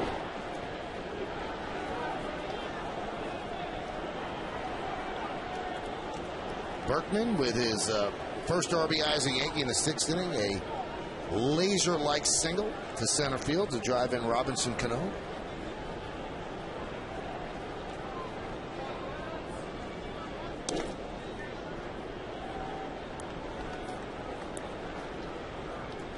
And there's that Houston Astros bat. Ooh, grain on that. It's a beautiful bat. Wider the grain, the better the bat. better than Wood.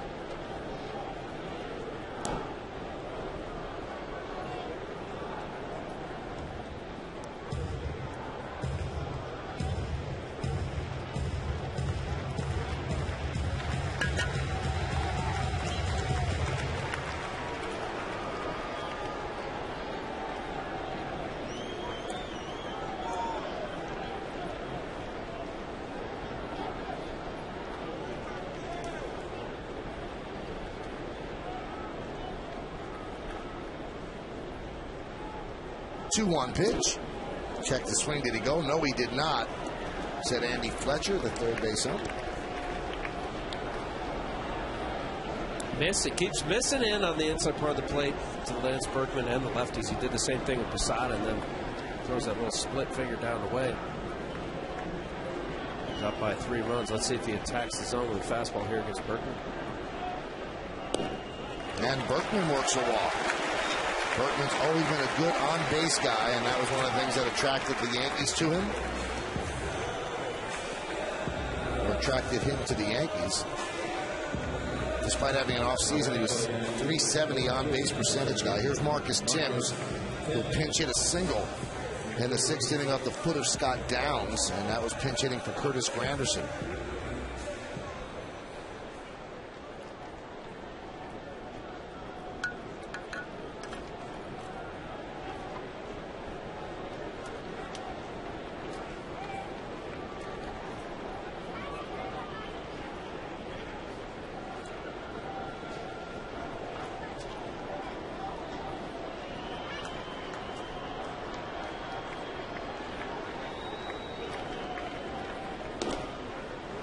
And a strike.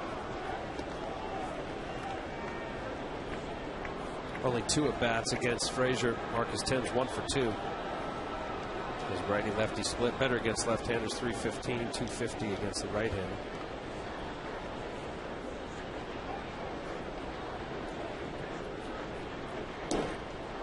Pitch outside.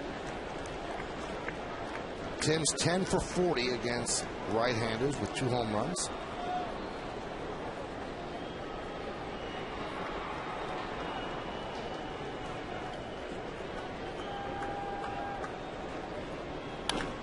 Hot shot and a base hit.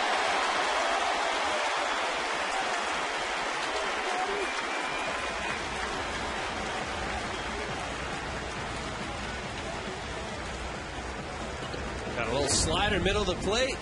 Down the middle, up in the zone. Marcus Timms getting a good pass at this ball right here. Crushes this ball past the third baseman, Encarnacion.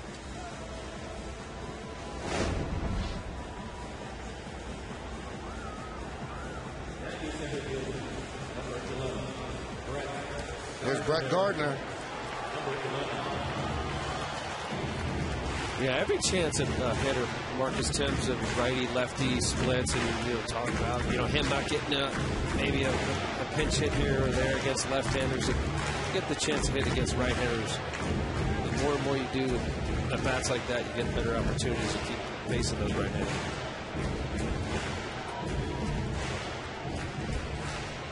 So Cito Gaston with the long walk out.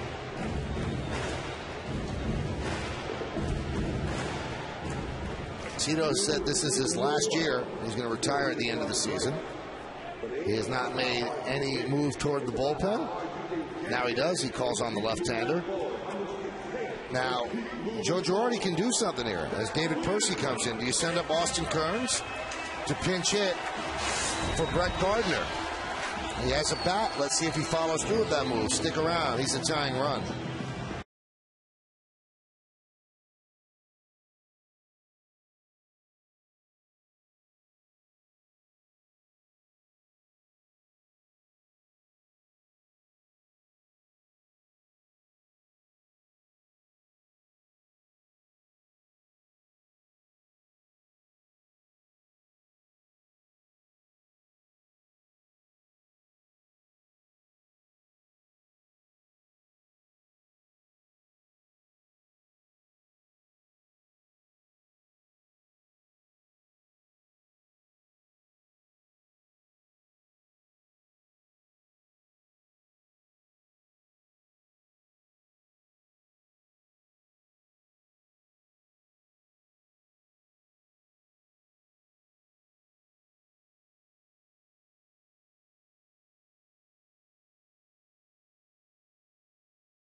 and take a look around the rest of the majors. Plus, hear the team's reaction from the clubhouse and Joe Girardi's post-game press conference. It's all later on the WB Mason post-game, only on Yes. So Austin Kearns is going to pinch hit for Brett Gardner. Now let's weigh what Cito Gaston just did. If he keeps in, when you see the numbers here on Percy, they're very good over 20 games.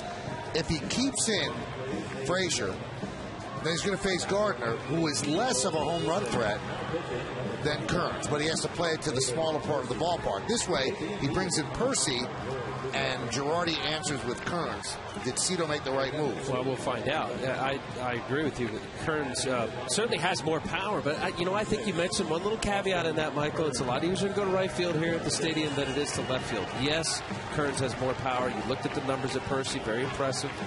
See how it plays out. I think he just forced the move. How about this stat, though? Gardner against lefties this year is 25 for 95 with 2 home runs. Kearns against lefties, 25 for 100 with 2 home runs. But he's more of a prototypical home run type of hitter. And he has 8 on the year. Now he steps in as the tying run. One of the 3 newest Yankees, Berkman, Kearns, and Kerry Wood. And Percy deals inside. Just watching the Blue Jay hitters, and there's just got a report generally over how a staff will pitch against the lineup, and they have pounded the inside part of the plate, whether it was Morrow, the starter, or Downs. These guys are coming in on the right-handers.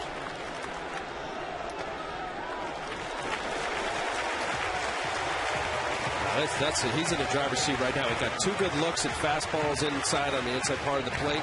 Look for something out over and give it a good pass. That's what Kearns has done as a pinch hitter in his career. 14 for 52 with 2 home runs. Has not pinch hit this year. The 2-0. Grip foul. Oh, did he crush that one? Just a little too quick. Wow. Watch the bat speed and then has follow through. Watch his bat against his back. This is an aggressive swing right here. Watch his finish.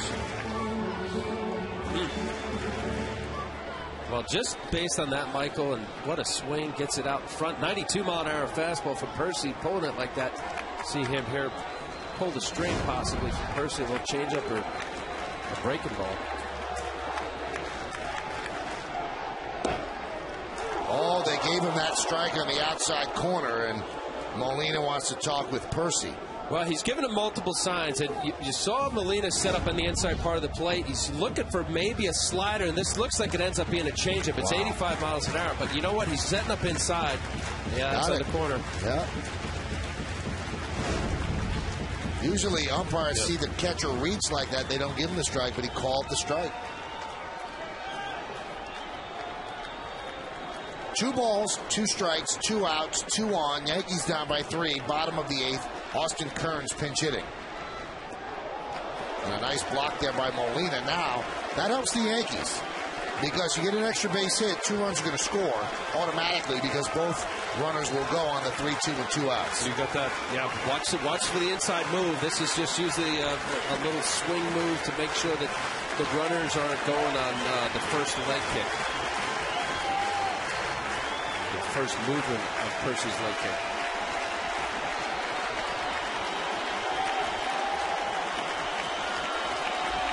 Berkman from second. Timms from first. And another conference between Molina and Percy. Well, you see, they'll have different signs for each reliever. And Molina wants to make sure, obviously here in a tight ball game, 8th inning, you want to make sure as a catcher-pitcher you're on the same page. Berkman is at second now for multiple pitches. Maybe they can go out, not only to make sure to be on the same page, but maybe change the signs.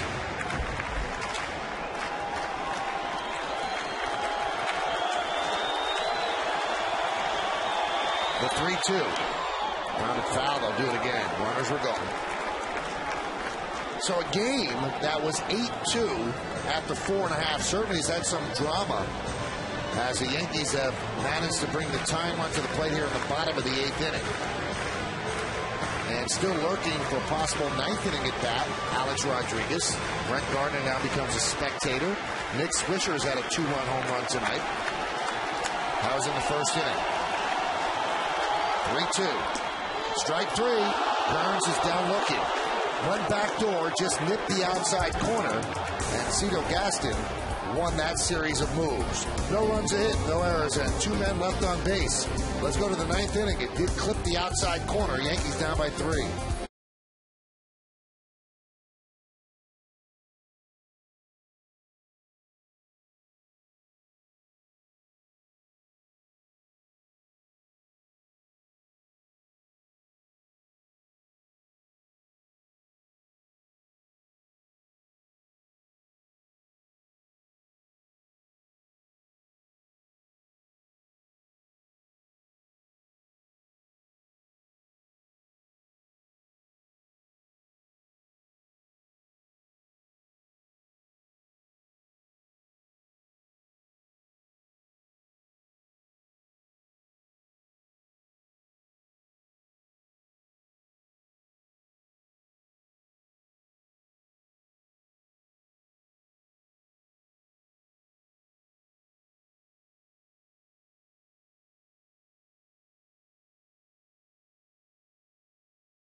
A job at Chamberlain to pitch the 9th inning, but they have a different outfield behind Chamberlain. Austin Kearns, who pinch hit for Gardner, goes to left.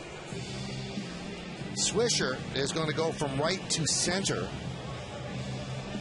And then Timms, who was in left, is going to move over to right. So it's not your best defensive alignment, but they tried to get it done offensively, and now Chamberlain will try to get it done on the mound. He had 2 strong innings in Tampa against the Rays, looked very good, and here is that outing on Friday. Yeah, that was 2 perfect innings. He did look very good. 3 strikeouts, making his team lead a 45th appearance. His breaking ball was very crisp and aggressive with his fastball in the zone. Good outing for Jabba Chamberlain on Friday night.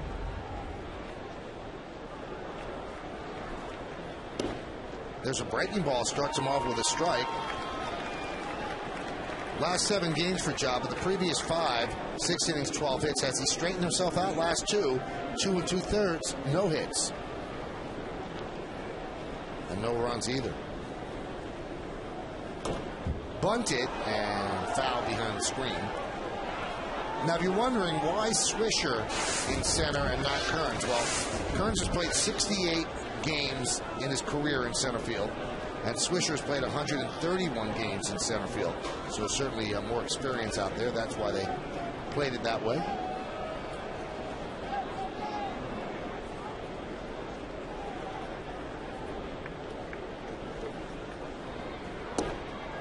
Strike 3, Escobar down looking, and he thought that was too far outside. So Jabba using his breaking ball effectively. Yeah, good breaking ball to start. It's almost got a little curveball spin, a little bit north and south. Ooh, showing up the home plate umpire there. Let's see. Looks like it's off the plate a little bit.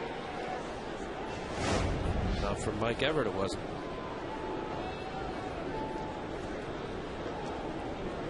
Bautista steps out.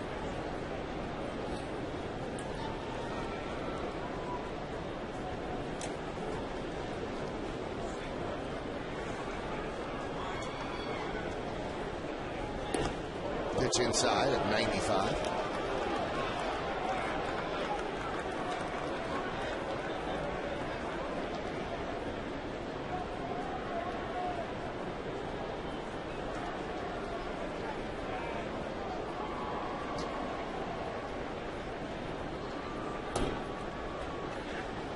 Count 2-0.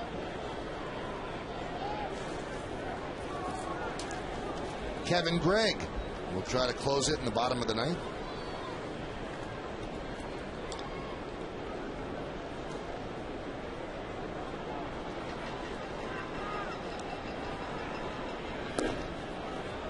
Taking all the way, and he took a slider outside. Threw a slider on 2-0. Yeah, and you know, Michael, been there where you're going to throw a 2-0 slider. You got a guy leading baseball in home runs, and you see he's taken, and all you have to do is throw for a strike. Yep, a little low. There's a strike. Strange, the guy leading the major leagues in home runs clearly seems as if he's trying to work a walk. Well, I think the 2-0 is just, you know, different guys have ways of taking a pitch. Imagine him wanting to take a walk. And he does take a walk. That fastball was 96 miles an hour.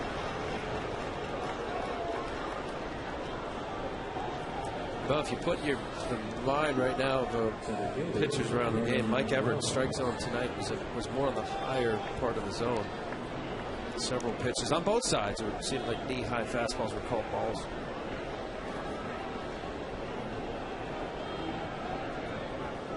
There's Vernon Wells. It'll be the top of the order for the Yankees in the bottom of the ninth inning. It's over at Fenway Park. The Indians beat the Red Sox 6-5.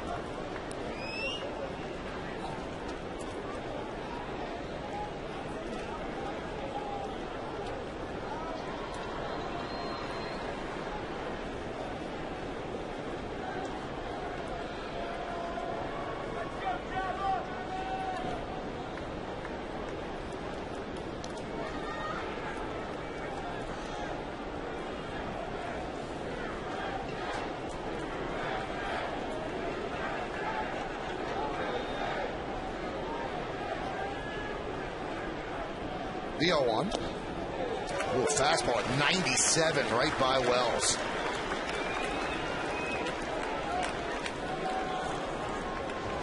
Out again. Good buy-in. Wow.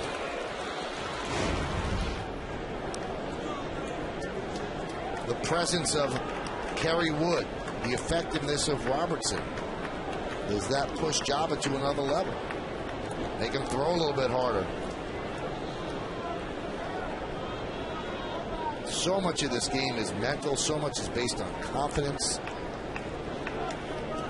There's Kerry Wood, sporting pinstripes for the first time. Yankee pinstripes. Cubs have pinstripes. The 0-2. Come with the slider for the second out. So Wells swings and misses. Yankees Baseball on Yas is brought to you in part by Pepsi. The Yankees are competing for a $200,000 Pepsi Refresh grant. Vote today at MLB.com/Pepsi Refresh. By the 2010 Honda Clearance, it's the only thing from Honda that won't last. And by Avis, the official rental car company of the New York Yankees.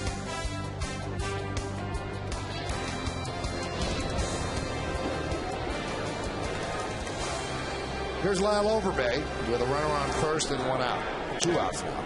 Pitch outside, 1-0. Yeah, I think it does, Mike. I think for Java Chamberlain, as up and down this year has been, and he's shown moments of greatness and then struggling.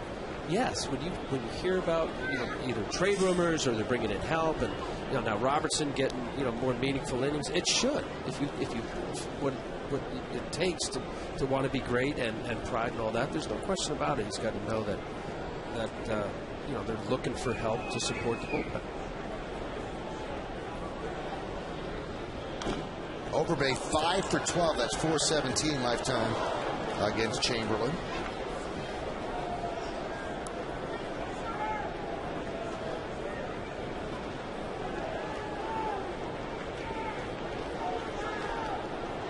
It's 8-5. Blue Jays over the Yankees. Jeter, Swisher, Teixeira in the ninth inning. And if anybody gets on, A-Rod. Soft throw over to first. Yeah, I just don't see Batista. There's a couple throws over to first base. He's got 4 stolen bases. Batista does with 2 caught stealing. I really think that this is a running moment.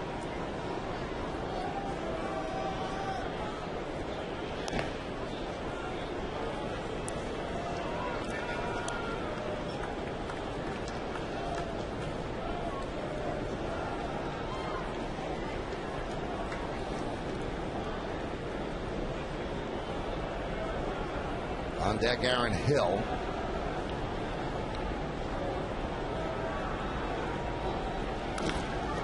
Chop to second. The Yankee bullpen's done a very nice job. Now it's up to the offense to try to come back. Bottom of the ninth inning. Will Alex Rodriguez get a swing? Somebody has to get on. They need a rally.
Runs in the last 4 games. He had one Friday night and Saturday down in Tampa.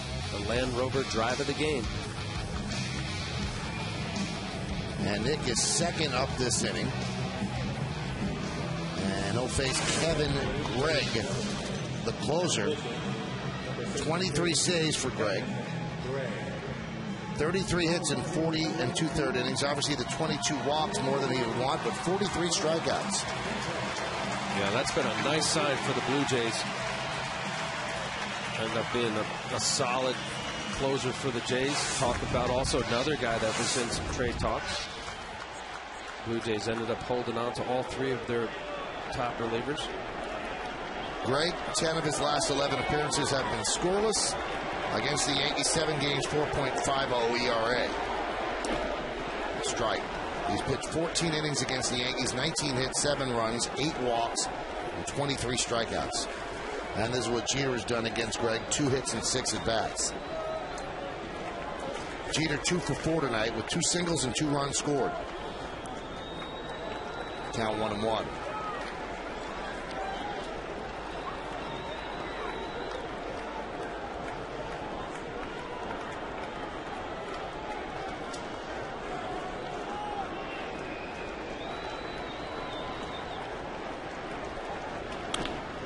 Hot shot to short. Gobbled up there by Yunel Escobar. And 1 out. Batting for the Yankees, center fielder, number 33, Nick Swisher. And that's going to bring up Nick Swisher.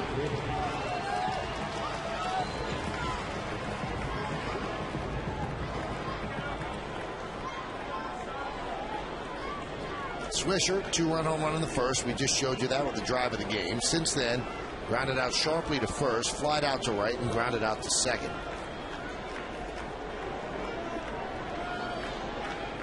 Brandon Morrow would get the win if Gregg does the job, but it's been a group effort. This would be the 4th reliever used by Cito Gaston.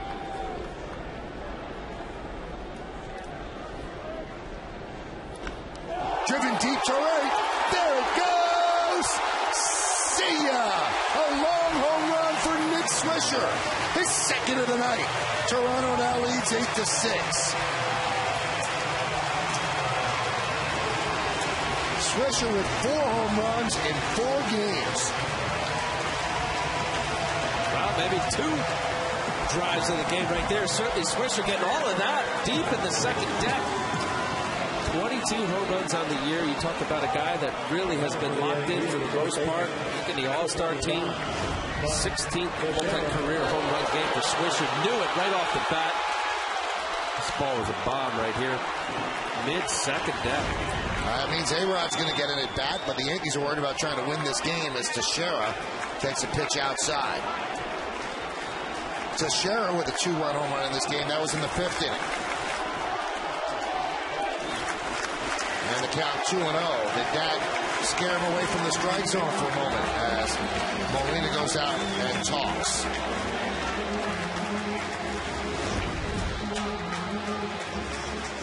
Well, you know when you throw a mistake, and this ball here at the stadium doesn't matter. This ball was well struck. Boy, I thought I'd even have a shot at nipping that upper deck. Could be a little bit, especially with a left-handed power guy to share. Start thinking about being careful squeezing that baseball. 2-0 count to share, locked in with his pitch. Get a good fastball up out of the plate. Well, Teixeira and Swisher are now tied for the Yankee team lead in home runs with 22 apiece. Alex with 16. And the count levels at 2-2. Yankees need one more base runner to bring the tying run to the plate.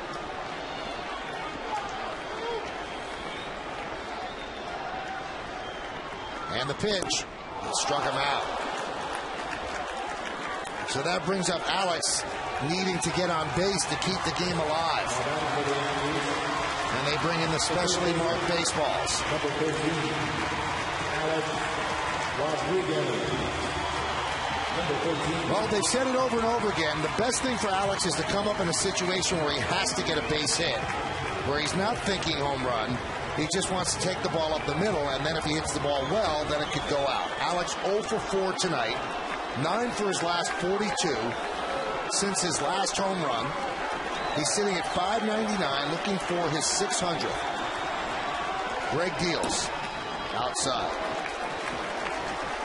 3 for 8 against Greg with 1 home run. Alex hitless in his last 14 at-bats, and he's 3 for his last 29. And the 1-0. And he's not going to do it tonight. There's a ground ball to Escobar, and that will do it for the Yankees as they lose this one 8-6 to the Blue Jays. In the 9th inning, 1 run on Swisher's homer.